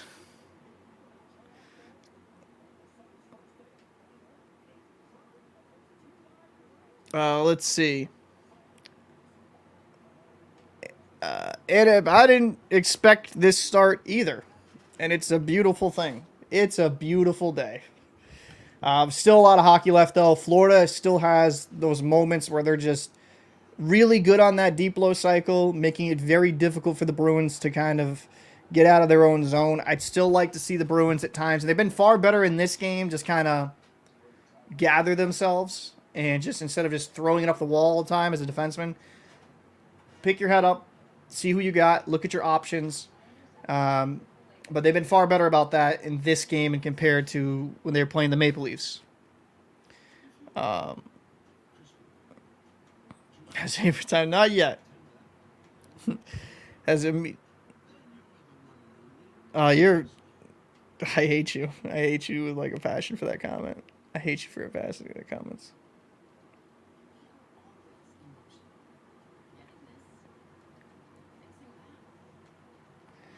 And yeah, that is a damn finer. I appreciate you making it for me, my friend. I gotta actually talk to you because I got that thing finally taken care of. So we actually got to talk. I've just been so busy. They've been calling me in my off time a lot. So like I'll do the videos, and they called me last night at like 4 or 5 in the morning to go into the tugboat and work over. A couple guys are out. I think one guy, I don't know if one guy will be back. I'll just put it that way. So I've been like, I haven't even been on Xbox in probably 3-4 weeks, really. I maybe turned it on once. Just been so busy, and with the hockey, with the stuff, like I've been kind of mainly focusing on that. But we actually do need to talk because I kind of like finally can. We can take care of that business. I'm related to hockey because of the dog. Got to go to Tanzania and Canada. Rip Joel, you talked about first safari. That's awesome, man. Yeah, man, go enjoy yourself. Dog always passing away. That's just always rough. You know, dogs I enjoy far more than people because they're just so loving and accepting, and they're even with dogs going tough situations, like they always bounce back. It's crazy. Sergeant Rock just finished 26 match for the Headbangers Ball, man. Channel's growing, viewer count is to 9-1. That's awesome, man. Congrats. You deserve it. You've been putting a ton of work on that. So for the 13 people that are watching this, 18, whatever it is, because it keeps fluctuating on StreamYard. Gotta love this app. If you could check out his channel, comment, obviously, it's up on the thing. Sergeant Rock, he also has a Rumble. That's where he mainly posts his stuff because there's a lot less restrictions over there. And he posts a lot of great music, and it's just kind of cool. It reminds me of like a radio show. Few hours, actually. And sometimes I'll just be having that play while I'm, working on the boat. Sometimes just throw on the app and just kind of let it play.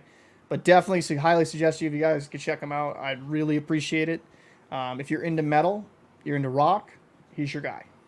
For sure. Let's go Bruins. I agree. Unfortunate reasons, but hope you have fun. And yeah, I agree. Gotta have fun. Gotta have fun.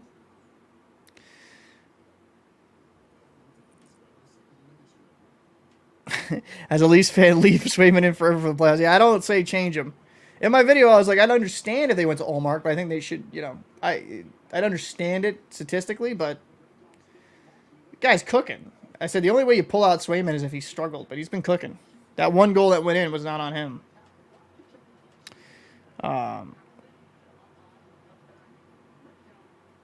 You got a nice little setup there, Cap. Yeah, I mean, all books and crap. Actually, do I have it? Yeah, my Bowditch for Nautical.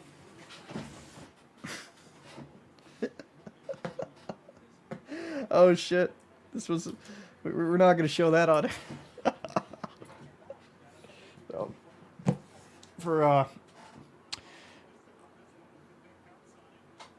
So, work on the water. A lot of good information here. You talk about the radio waves here, compasses, going into the days, like, going into different beacons, buoys, what means what for the lights, red over red.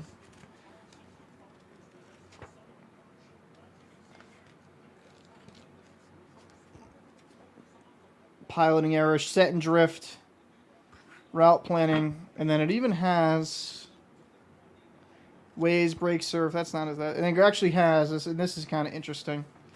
You guys don't care, but I find it interesting. Which some of this will change, but over time. But different streams and stuff like that. This is the 2002 version. I think they already have a new one. And then here, these tables here, for celestial navigation.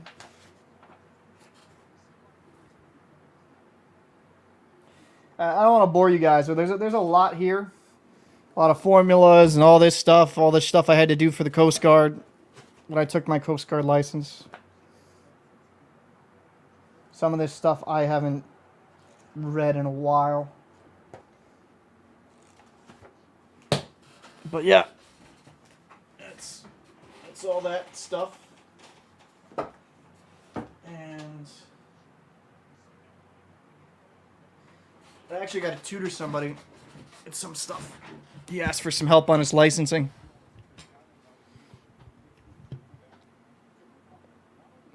So let me kind of read through the comments. Let's see. Agreed.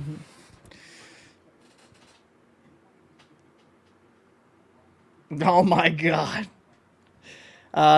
You need to get a Bruins man cave. That's the plan. I mean, for me in the long term, I'm going to be buying a house here within the year or two.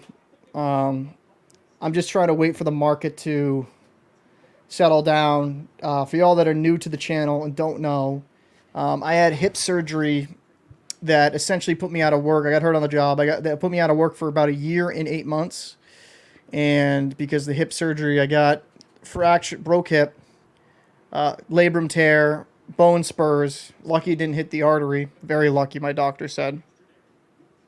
And, it's, so it was kind of it put everything on hold for a while. So, I was actually in talks with closing on a house, but then boom, got hurt on the water. That put everything to a steady. So it's like I wouldn't mind making something here, but a part of me is like, do I change anything when I'm going to be moving here probably in a year or two? I mean, if it's 2, I probably should do something. Because I would like to have a nicer backdrop. I don't think it's bad, but it would be nice to have a nicer backdrop because I'm going to be doing a hockey podcast. Cooper's stats. Oh, so you're live as well. Okay, cool. I wish there were more ocean-themed teams. I love the ocean. I guess technology, a hurricane is an ocean-themed. Yes, very, very ocean-themed with how the systems work. Low pressure, high pressure. Up to this point, it's colder in Canada. At the same point last year, it's a little warmer now. It's oof. Set and drift was the hardest part on my captain's test. I would actually agree with that. The set and drift for me took me a second to register it. And if I was to do it right now with not studying it for a bit, I'm not going to lie with you. It's been a minute. It would take me a few minutes. I'm like, wait, what was that again? Set and drift was a pain in the butt. Actually, funny enough, they're getting rid of... It's going to be interesting. This is turning into a nautical intermission, so I hope this isn't annoying for y'all. They're actually, because the nautical charts, they're getting rid of the paper charts altogether. I don't know if you know this. You probably do. It's all going to be electronic now. Now, I actually have an issue with that because if there's some mechanical failure, let's say you lose power and your laptop runs out of battery, whatever, right? You have no... I know there's always some emergency generators, yada, yada, yada, but let's say worst case scenario, you really need a paper chart. Now they're getting rid of them altogether, not going to be supplying them anymore. So I don't know what they're going to do for navigation. Are they going to still enforce, making courses and, making, planning routes, correcting for set and drift, getting bearings now? Or is that going to happen, or is that going to go away now since you're getting rid of paper charts? Or is paper charts always going to be requirement for testing? It's an interesting thing. I don't know what they're going to do there. They're getting rid, and I don't like what they're doing. They're getting rid of, so I can't show you the information inside of it for obvious reasons, because it's got my personal information. But, so this, and you probably know this, it's like a passport. It's a nice little passport book. But instead of this now, they're going to be giving us a little sheet of paper and a Z-card because the government wants to be cheap. I think these are far better because when I'm traveling internationally, let's say we got to go to Canada for loader. Well, now I'm more working harbor work now, but it just kind of makes it. I don't know. The government cheaps on so many stupid things. Sorry,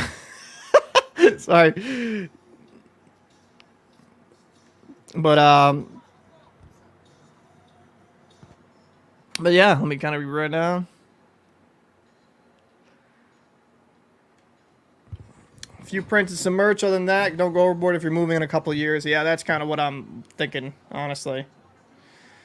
It is Kaprizov going anywhere to the Bruins for $2 million a year because he likes the culture. Let's see.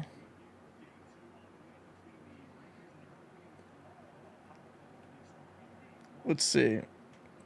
For all those lane numbers and what in the fuck, set and drift, I could search for it. Set and drift is when. Set and drift is what the current So you'll have a course that you make on these charts, and let's say you're going, let's make it simple, 90 degrees. But because of environmental factors, you'll drift off that course, whether it's because of current, wind, yada, yada, yada. And along your,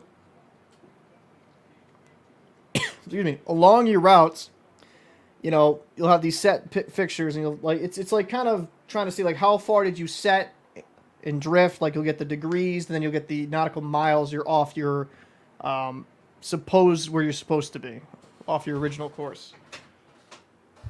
Holy crap! My chair just gave up on life right there.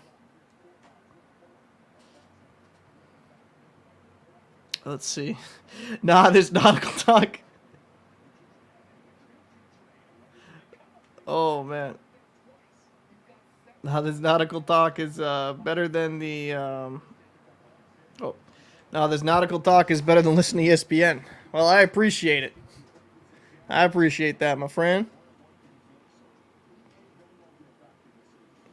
Yeah, I can't show that because I'll have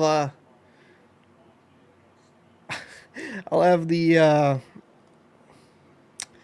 YouTube gods, which already been going after me on my other channel, which is kind of interesting, but whatever. Pretty much, actually. Yeah. It's a good way of putting it. Let's see. Kaprizov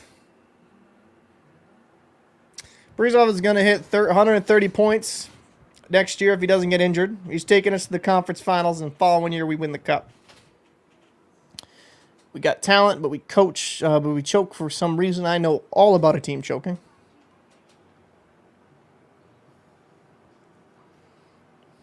I can't. I'm not sharing what you just put on screen. Sergeant Gunny. I'll just be Dick. I'll just call you Gunny, even though I know you're not.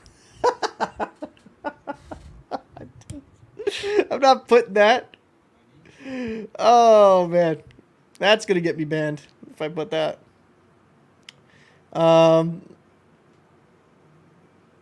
Yeah, the YouTube gods, they don't like certain type of language. They don't like fun. They don't like fun. They like trying to demonetize me for several things. So that's why I'm very careful what I say on this channel. But I don't really have to worry about that too much here. I don't, because it's a hockey channel, for God's sakes. Even though some of the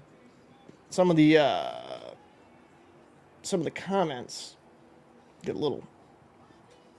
Are we gonna do this here? Okay, here we go. Even though some of the comments hate me,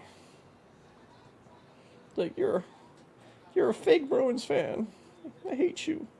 I'm like, I know. I hate myself. Can't tell me something I don't already feel on the inside, baby.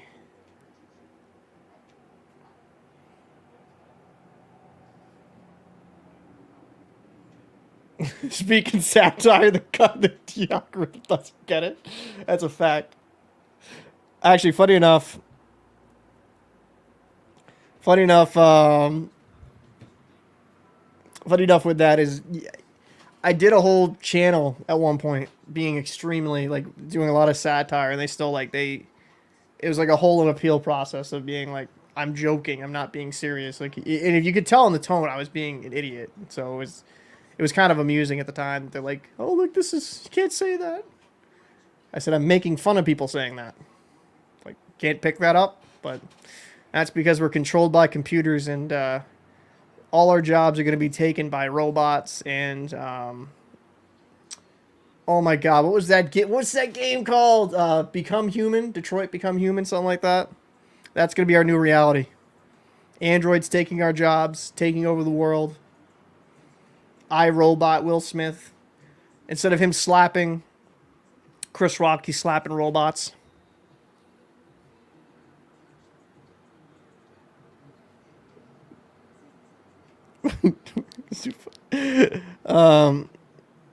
Do you know how to dual stream on Rumble, man? You'll need a Delexicon. I bought it come corporate, so I have multiple channels. I haven't streamed on Rumble. I'll be honest, I don't know if you noticed, I've been posting a lot of my, like, I've been starting to remember to post my videos on Rumble. I just upload and I forget. I'm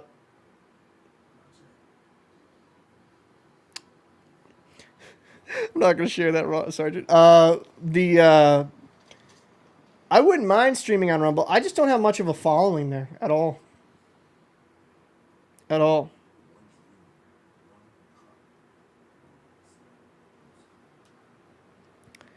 Yes, and Daryl's a Fed. Facts. No, I'm joking.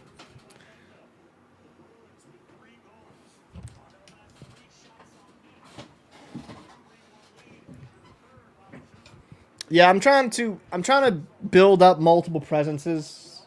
Presentes.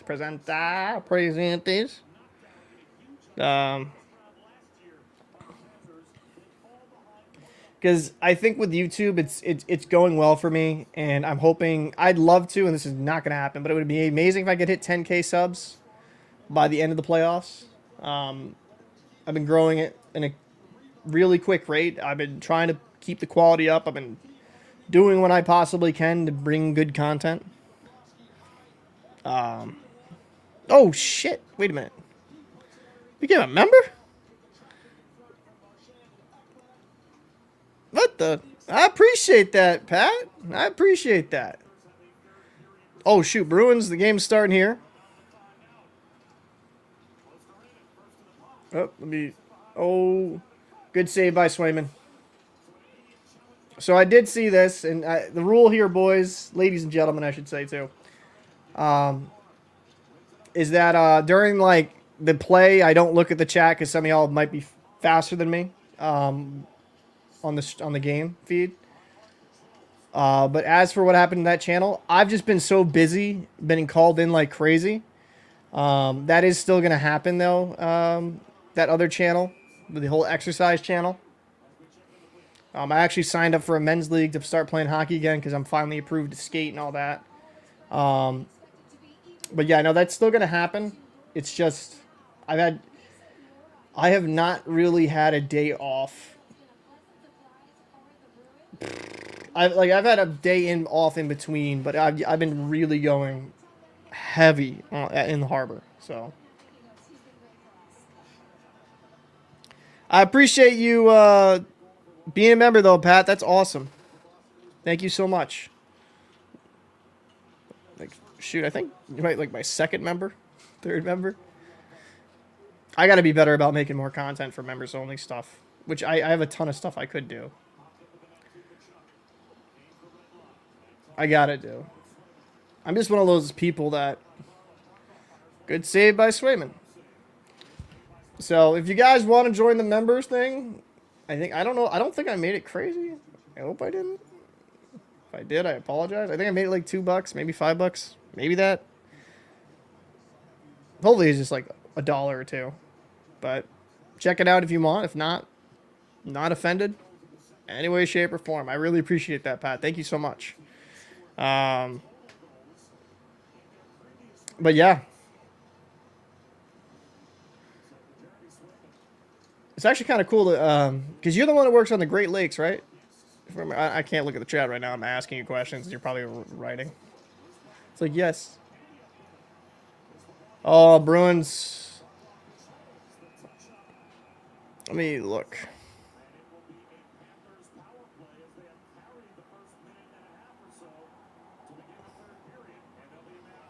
Oh, I appreciate your content. I like your video on the hockey guy a few weeks back. Yeah, I mean, I love the hockey guy is a phenomenal content creator that I don't think. I'm so glad to see that he's over 300K. While he's not as bombastic as certain people, he's just phenomenal at what he does. He's very thorough, very in depth. And he can keep you engaged. I watch him pretty much every day. I like his content. I try not to copy any. It's hard too. It's weird. He's the only guy I really will follow like super heavily outside of Flying Fluffy. And that I don't feel as bad because it's like I'm like he covers the Florida Panthers, so there's not as much like copying I can do or like Because I just don't want to seem like a guy who bites.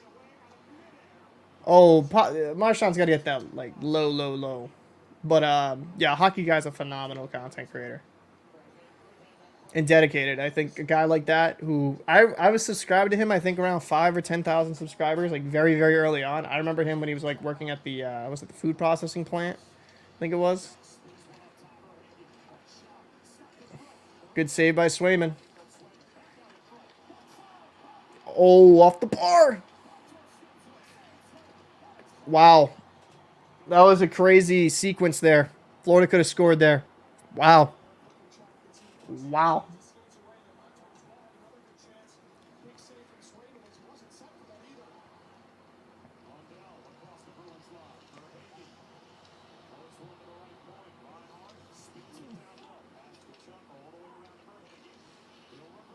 Versa here.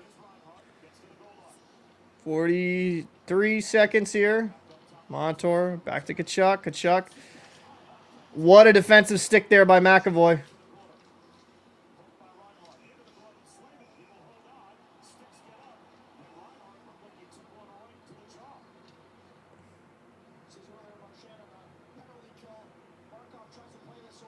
That was a great defensive stick by Marchand.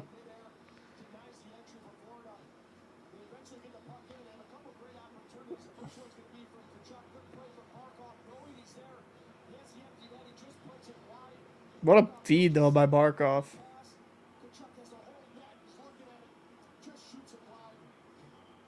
Incredible.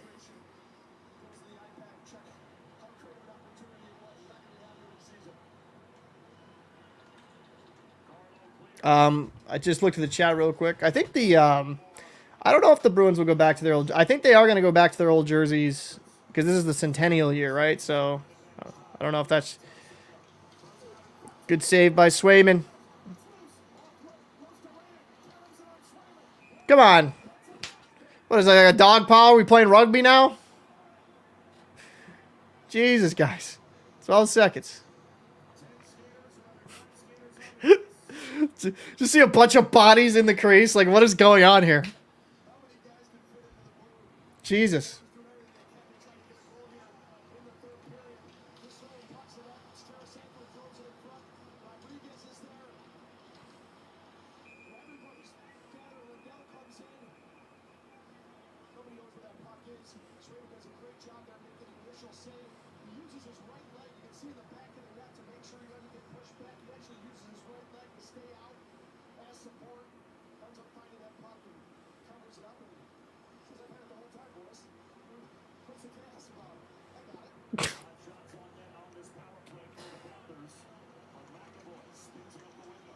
Good clear.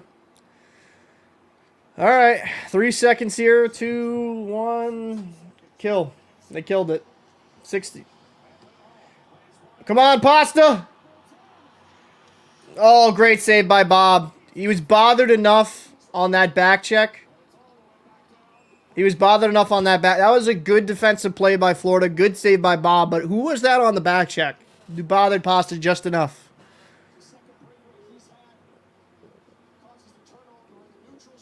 Who was it? Forsling? And Ekblad, yeah. More Ekblad. Could have been a slashing call, but I'm fine with that not being called. I think I don't like the amount of penalties I've seen, the bad calls I've seen in the playoffs overall. Maybe I'm a little bit older school. I just like let the boys play. Unless it's like egregious, where he's just lining up and smoking a guy, you know. Stick checking, that's a part of the game. It's like Barry Bonds, boom, without the steroids.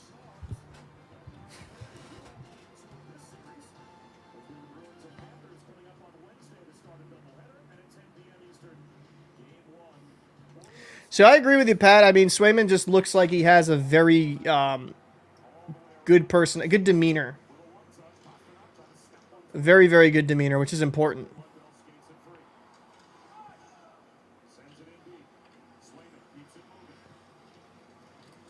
All right. Take your time, Bruins.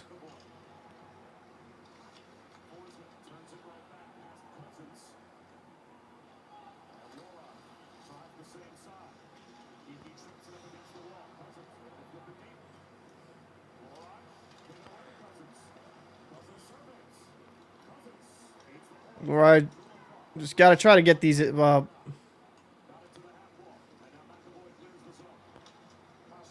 him up. He's still in his zone. Just getting to his feet now after that block shot.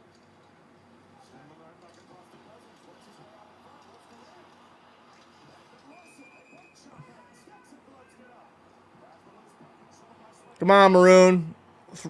Beat the brakes off of him. That's why we got you. Don't let him slash your goalie. Beat the brakes off of him.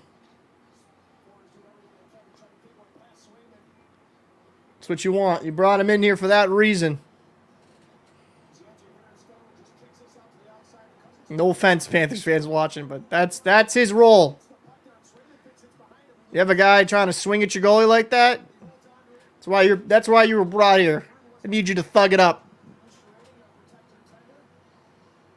You're on a 90-second delay. All right.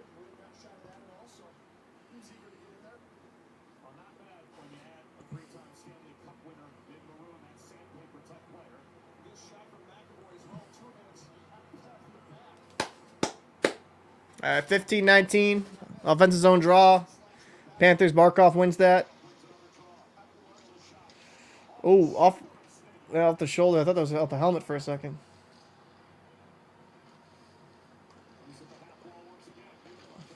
Good.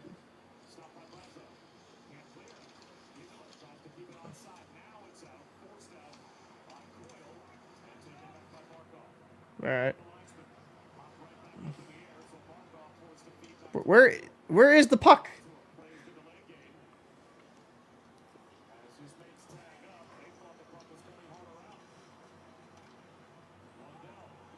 Off. That's way off. Let it go. Let it go. Let it go. Whoa. Oh, shit. Hit the wrong button. I just shrank.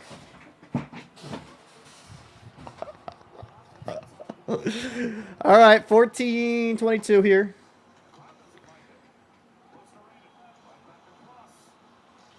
Good save.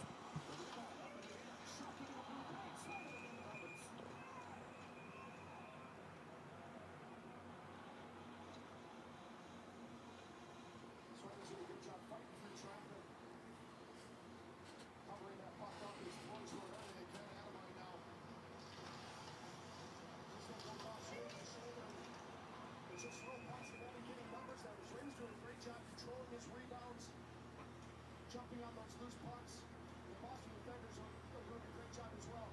See Lindholm there, trying to worry about where that puck is. Grabs one now, stick, make sure he can't get to the rebound. Let the swing cover it up. Interesting here as Jim Montgomery has called his timeout. As he has watched his goaltender, Jeremy Swayman, make 11 saves in the last 5 minutes. Granted, you have a 2-goal lead, but you think he's just unhappy? I like this timeout call. I agree with you, Pat. That's a smart call.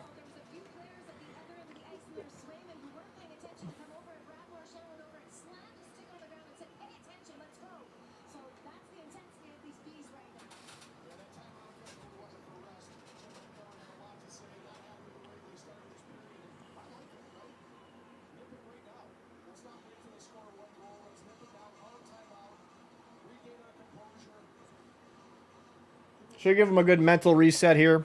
Bruins need to win the draw, though. This is Johnny Beecher. Johnny Beecher.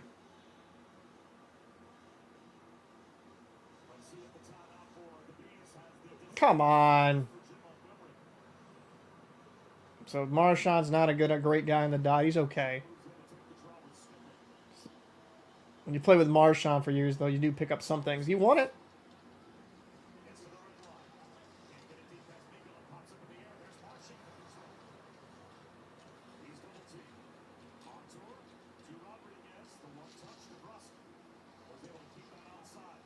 Good keeping.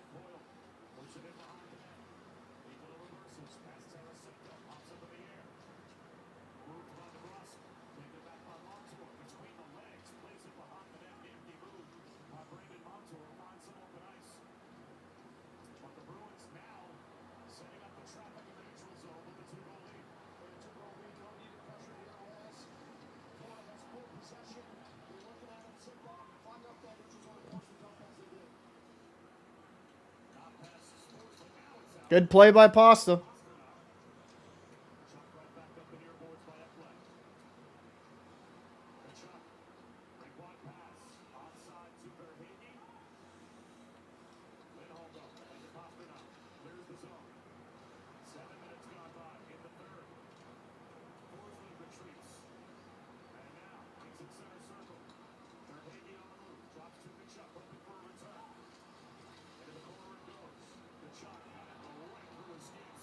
There you go. Brazil here. Let's go! Let's go, man! The big boy from the East Coast League. Yes! Yes! God, he's been so freaking good for us, man.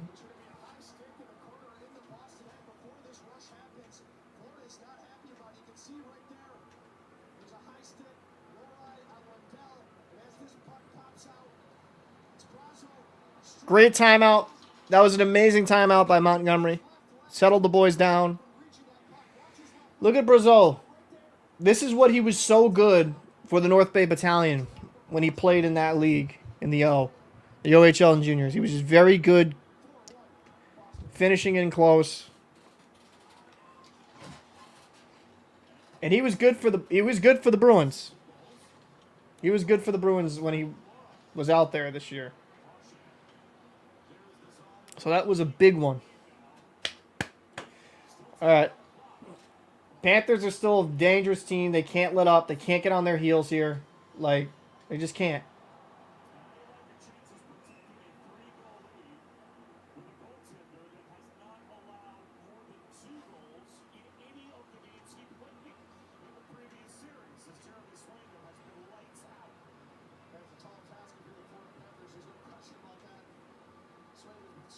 I would definitely play NHL 24 or something. I haven't been on Xbox, but I would definitely play if people watch. I would. I could like bullshit talk hockey while I'm playing. I prefer to play sixes, like 6v6 in club.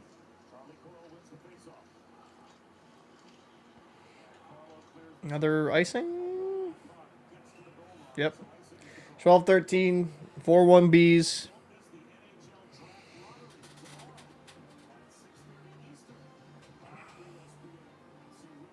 So, I'm torn here what I want to do, regardless what happens here. So, I have two computers now, finally. I'm recording all the game. I'm recording all of the game on my desktop. On my desktop. And this, like, expensive, not really, you know, I got it kind of on a deal, but high-end, relatively high-end laptop streaming here because my desktop is so old it can't handle streaming and recording something at the same time. Puck's loose, so I don't know if I kind of want to get a video out tonight, but I might make a more in-depth video tomorrow. Good save by Swayman. Puck's loose. All right, Bruins kind of panicking here.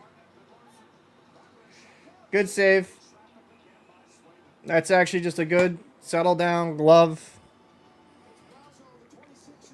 Brazil!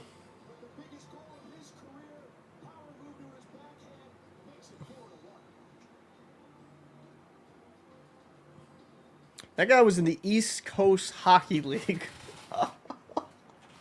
Like, not even that long ago. That's crazy. Bruins scouts, whoever found him, needs to get a beer.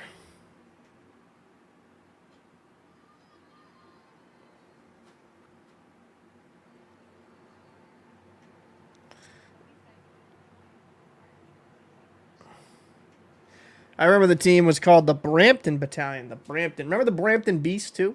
Brampton Beast, the East Coast League. I don't think they're any longer. Glad to see Swayman dominate the Panthers. He's been playing really well in this game. He is. He's playing really well. He picked up where he left off. Bruins need not to let up. Send a message for the series. Now, the Bruins, this is where the thing is. The Bruins did win 5-1 that game one. I don't believe in momentum so much in the playoffs.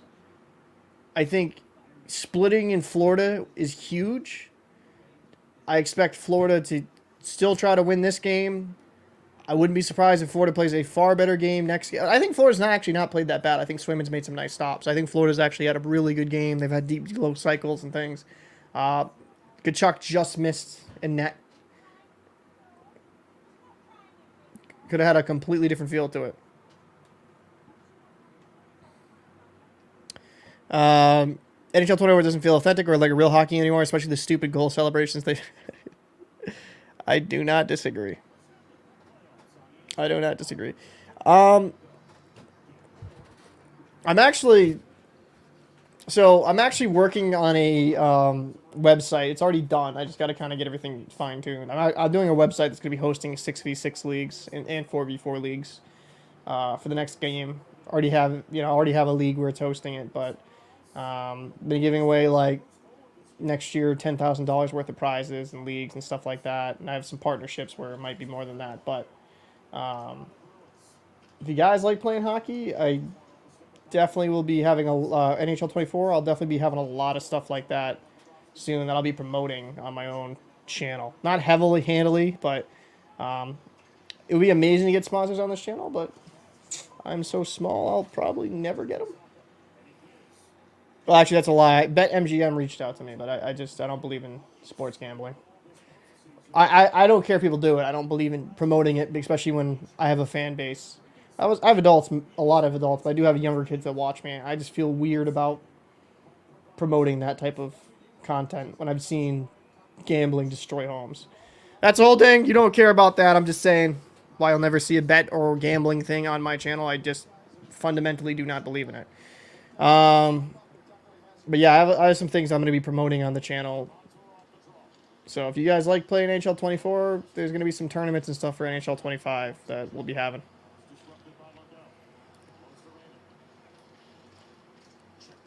Shoot, maybe one day I'll be one of those game changers. I'll be like Nasher.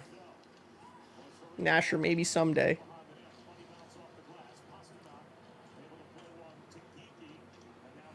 Oh, 10:34 here.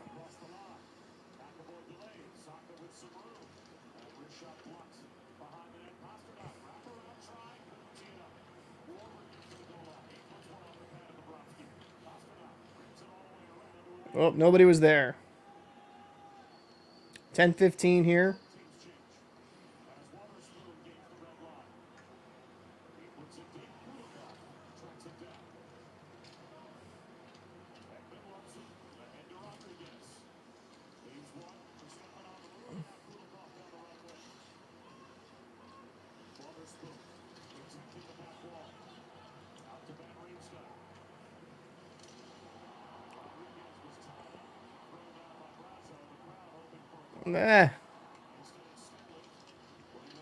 That could have been one.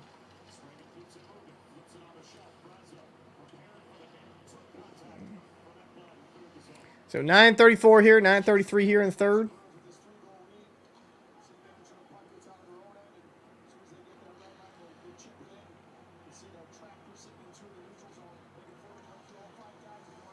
That's off. That's off.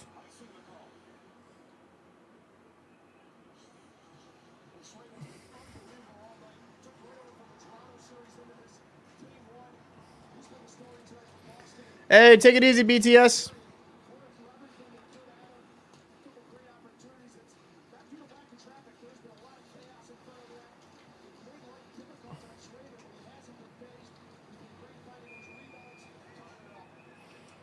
Yeah, and I don't...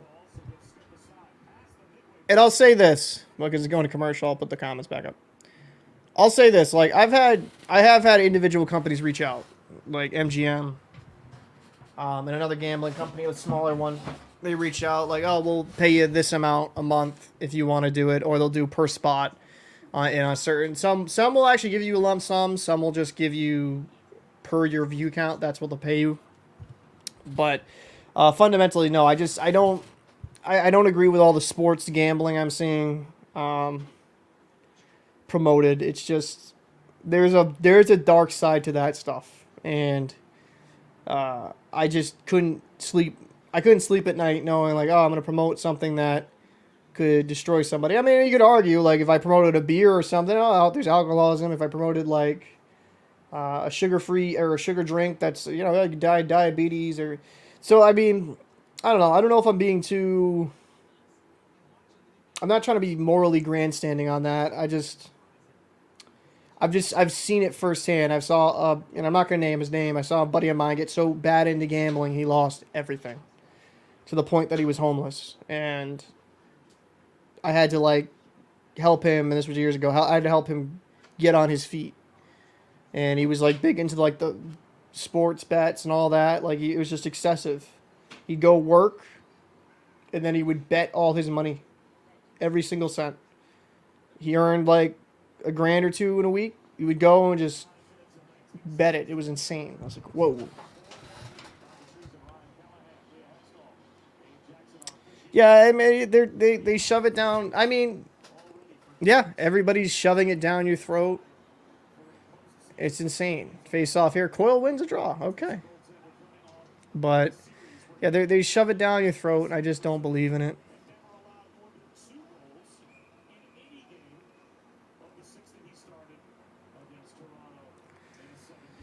And I know people got to make a living, people got to make money. So I don't want this to be portrayed as me taking a shot at anyone that does the gambling thing. I just think for me, personally, I couldn't do it. You know,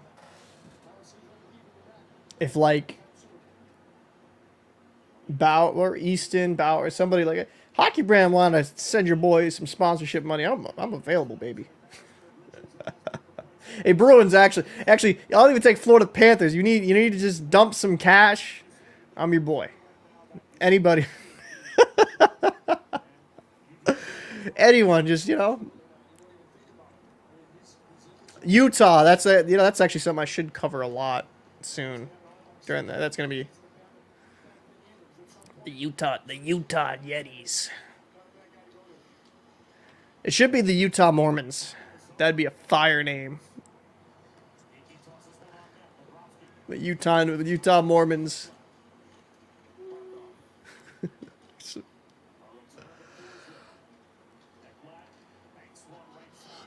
Slogan could be like praying for your downfall. Jeez. 8-29 icing. Offensive zone draw.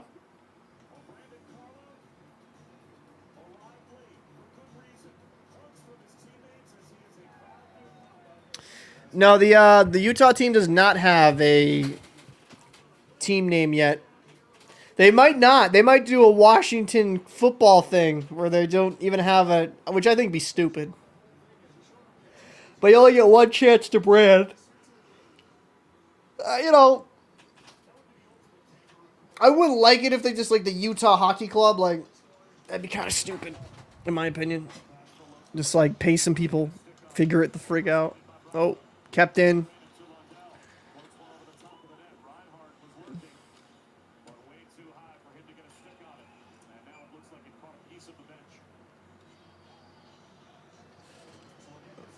This game's like...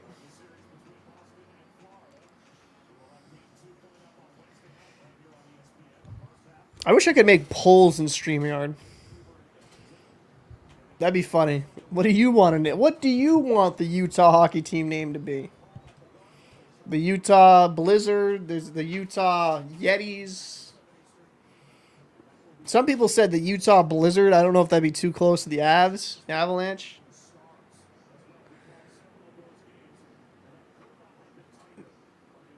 The Utah Salties, I guess, for Salt Lake City. I don't know.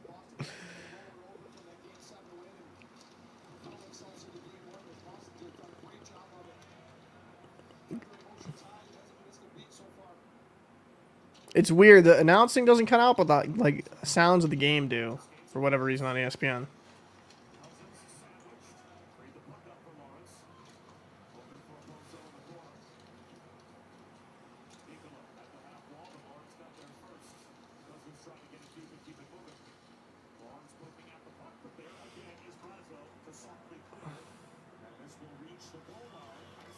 What a friggin' hustle by JVR, baby.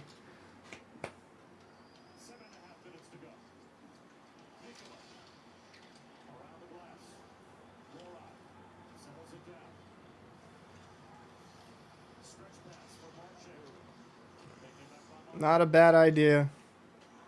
Boston's getting 4-0 right now through the neutral zone. They can't make a play. They can't carry a possession. Everything is conducted right now or turned over. Oh, just missed Marshy. 7 minutes here in the third period.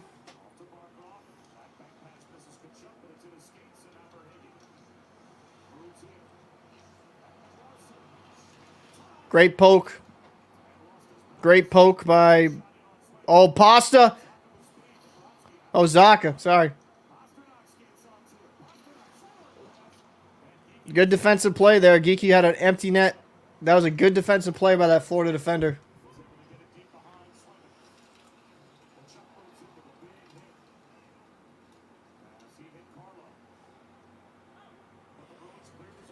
That was a great defensive play by that Florida. That would have been 5-1.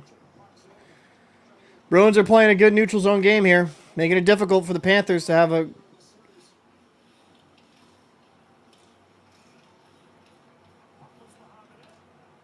So what I think I'll do tonight is I'm going to make a shorter video like I always do, but tomorrow, or during the night tonight, I'm going to make a longer video. Like the one I did, the Battle of Florida. I enjoyed doing that. Brazo! Oh, showing his hands. He's got hands. Paulie, he's got hands. That's a shot. He knows. Sergeant knows that. Call back.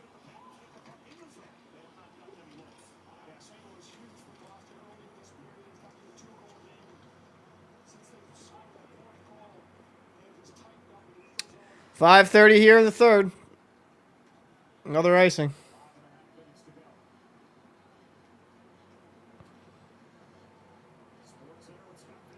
To be honest, I'm glad to see Utah in the NHL now, even though the reason Nyes and Matthews are in the NHL is because of the Coyotes' relocation. Utah Heretics. That's what it should be. Listen, Arizona would have worked if they actually had proper management ownership. That they pulled their goalie. Come on, drop the puck.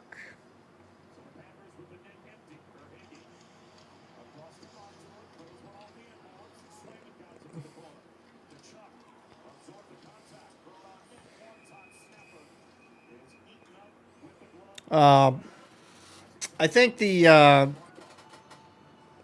don't mind Utah being in now. It's just Arizona had such shitty ownership for so many different, like, was it two? How many owners? Because I know the NHL owned it at one point. Is it 3 or 4? Or is it more than that?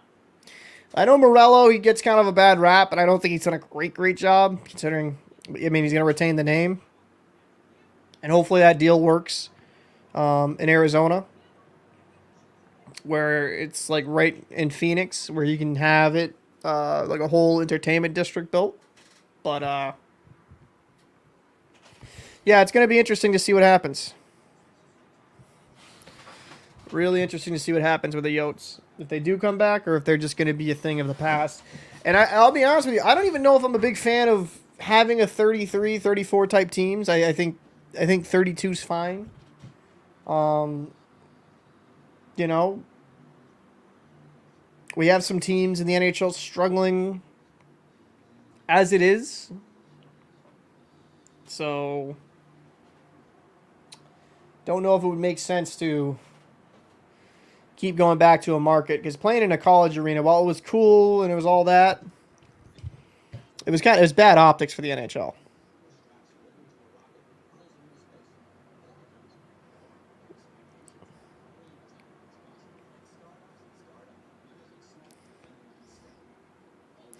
That's how I feel with a lot of it. Is just excessive.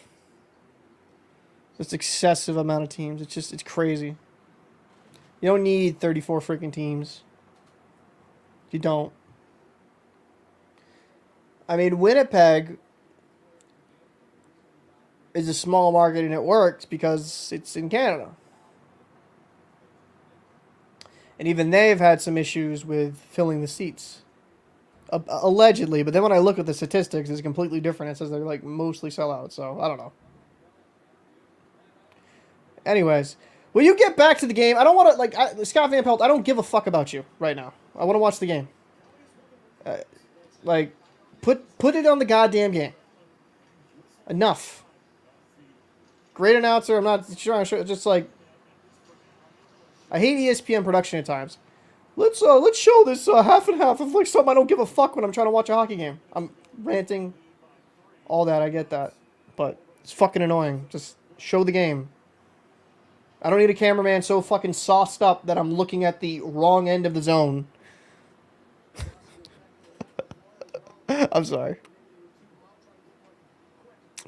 I'm sorry. Just fuck, man. Don't give a shit about SportsCenter right now. I don't even watch SportsCenter anymore. There's so much more better shit online. That's why ESPN's dying.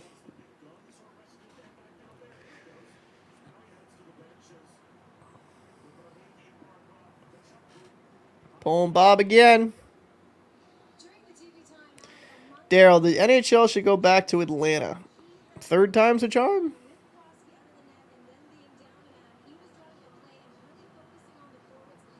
I don't know. I don't know if Atlanta's... I mean, Atlanta, like, when you deep dive it, it should work. I don't know, man. I just... Shot hard in wide. Let me get it out. No icing.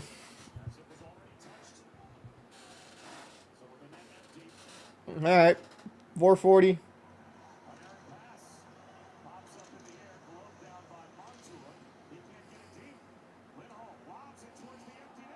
Oh, my God. That would have been half-court swish.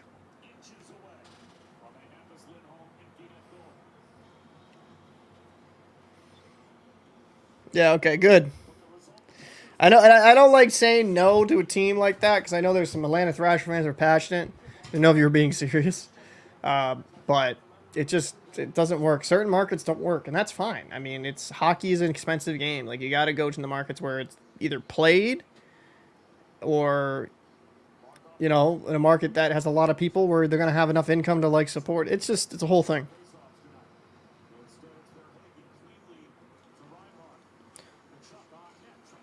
Like like hockey works outside of just cold climate areas. I mean, we've seen that to be the case, but it helps if you actually grow up playing the game.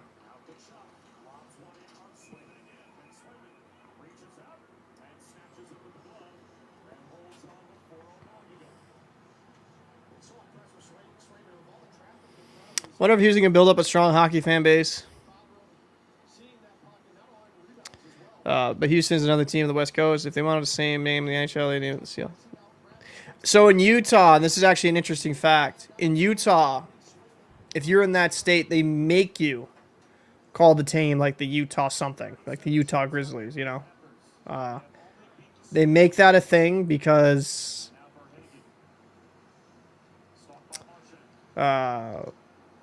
apparently that's like a law or something or some guideline they have. Like if you're going to have a professional team here, we want it. Like the Utah Jazz. That's why they call it the Utah Jazz. Because they want like the state of Utah to be represented or something like that. Good save by Swayman, 9:38 here. Hard around.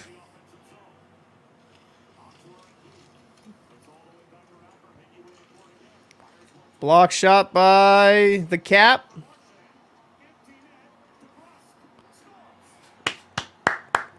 DeBrusque with empty net goal. Book it, baby.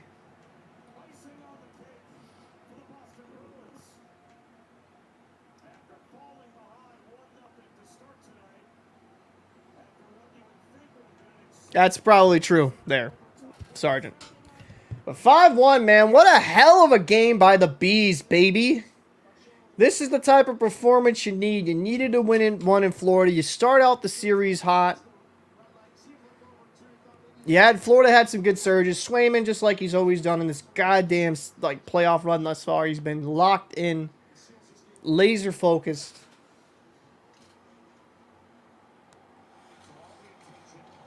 So if I'm Florida, I'm just throwing everything at the net just to try to shake his confidence any way I can.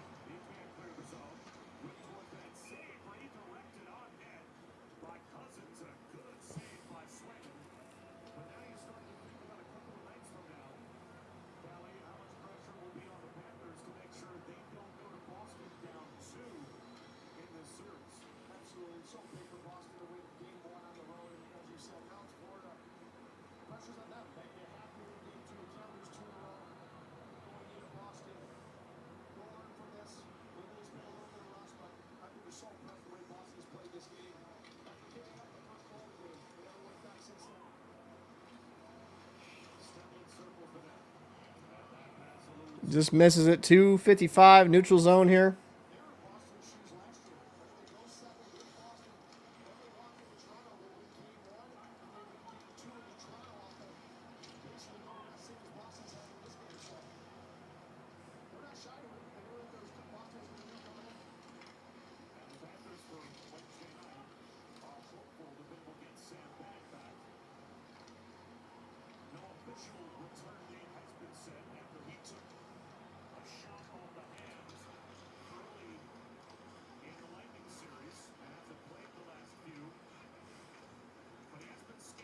I noticed the Bruins are just doing high lobs into the neutral zone. 2:10 here in the third. I'll probably just turn to the comments now. DC, I knew if I had pasta for dinner, the Bruins would win. You're welcome. Wow. Thank you, DC. You're a legend. Good save by Swayman.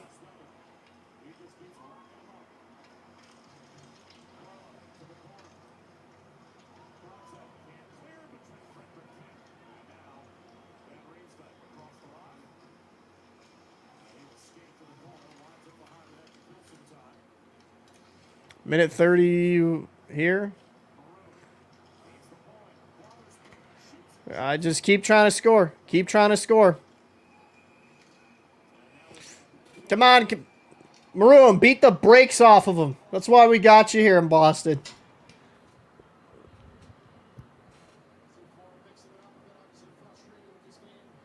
Oh, at least another.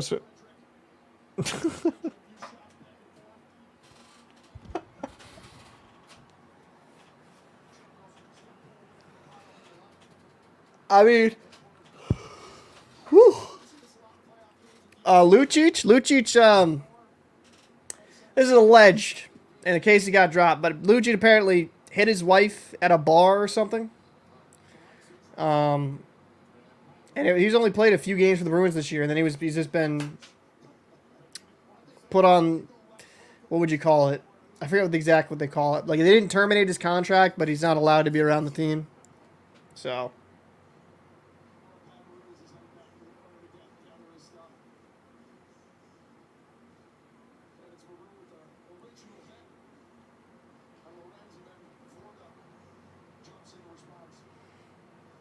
So he was done. I made an update on him, I think a while ago, but there's nothing really to say.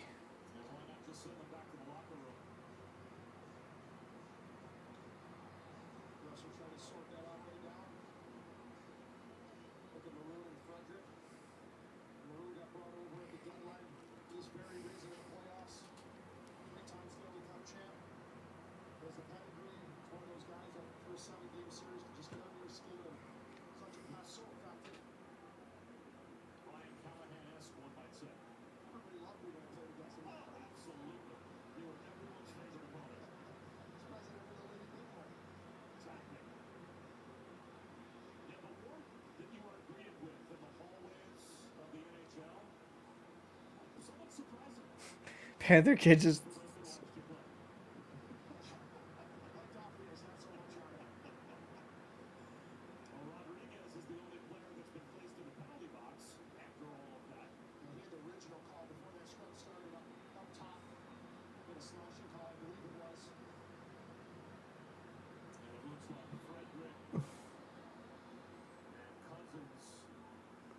Yeah, Patrick's right. That's exactly what happened. Rested for DV and Bruins bench him. I gotta be careful actually how I even say that. Yeah, DV. I can say that on YouTube. That's annoying, by the way. I'll say that.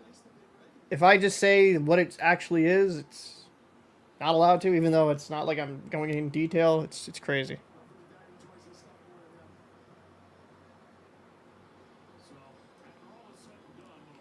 Philip says the Panthers. Whoop. StreamYard wants to work for me, please. Panthers had a strong start. Yeah, no, this is all alleged. I wasn't there. I wasn't in the bar. I have no idea what the hell happened. Panthers had a strong start. They scored first. The Bruins answer proceeded to dominate. It was like the Panthers score. You mean the Panthers scoring woke them up? But, you know, I'll still say the Panthers still had some... Hey, Todd, I'm just saying because I get enough shit on the internet. No, but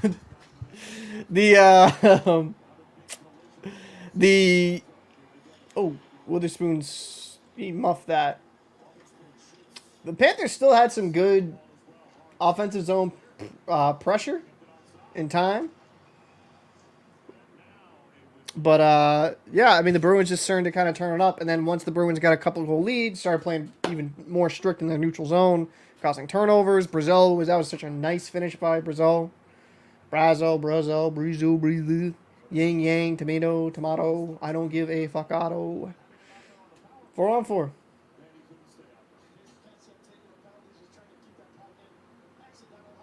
Oh, it's not like you did that on purpose.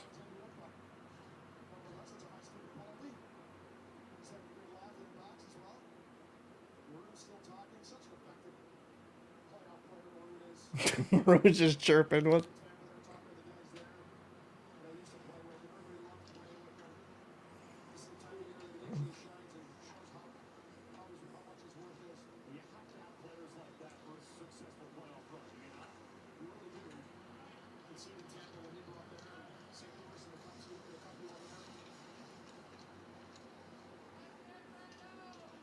Ten seconds here. Looks like it's going to close out.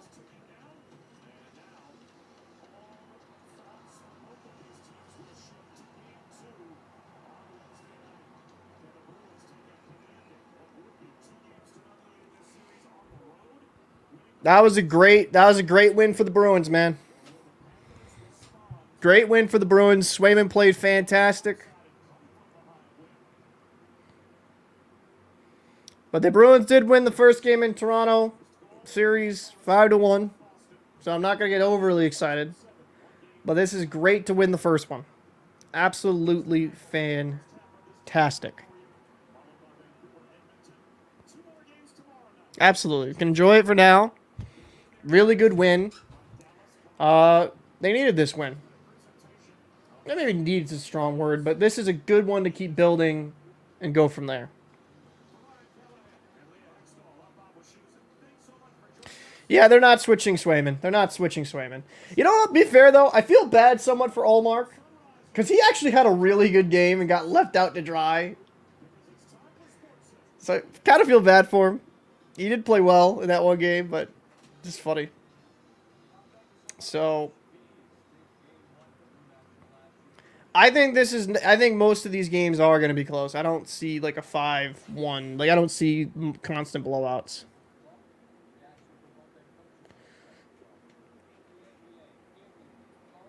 Swayman is just choo. All right, so now I can go to my OBS. Stop recording. 2 hours and 51 minutes on that one.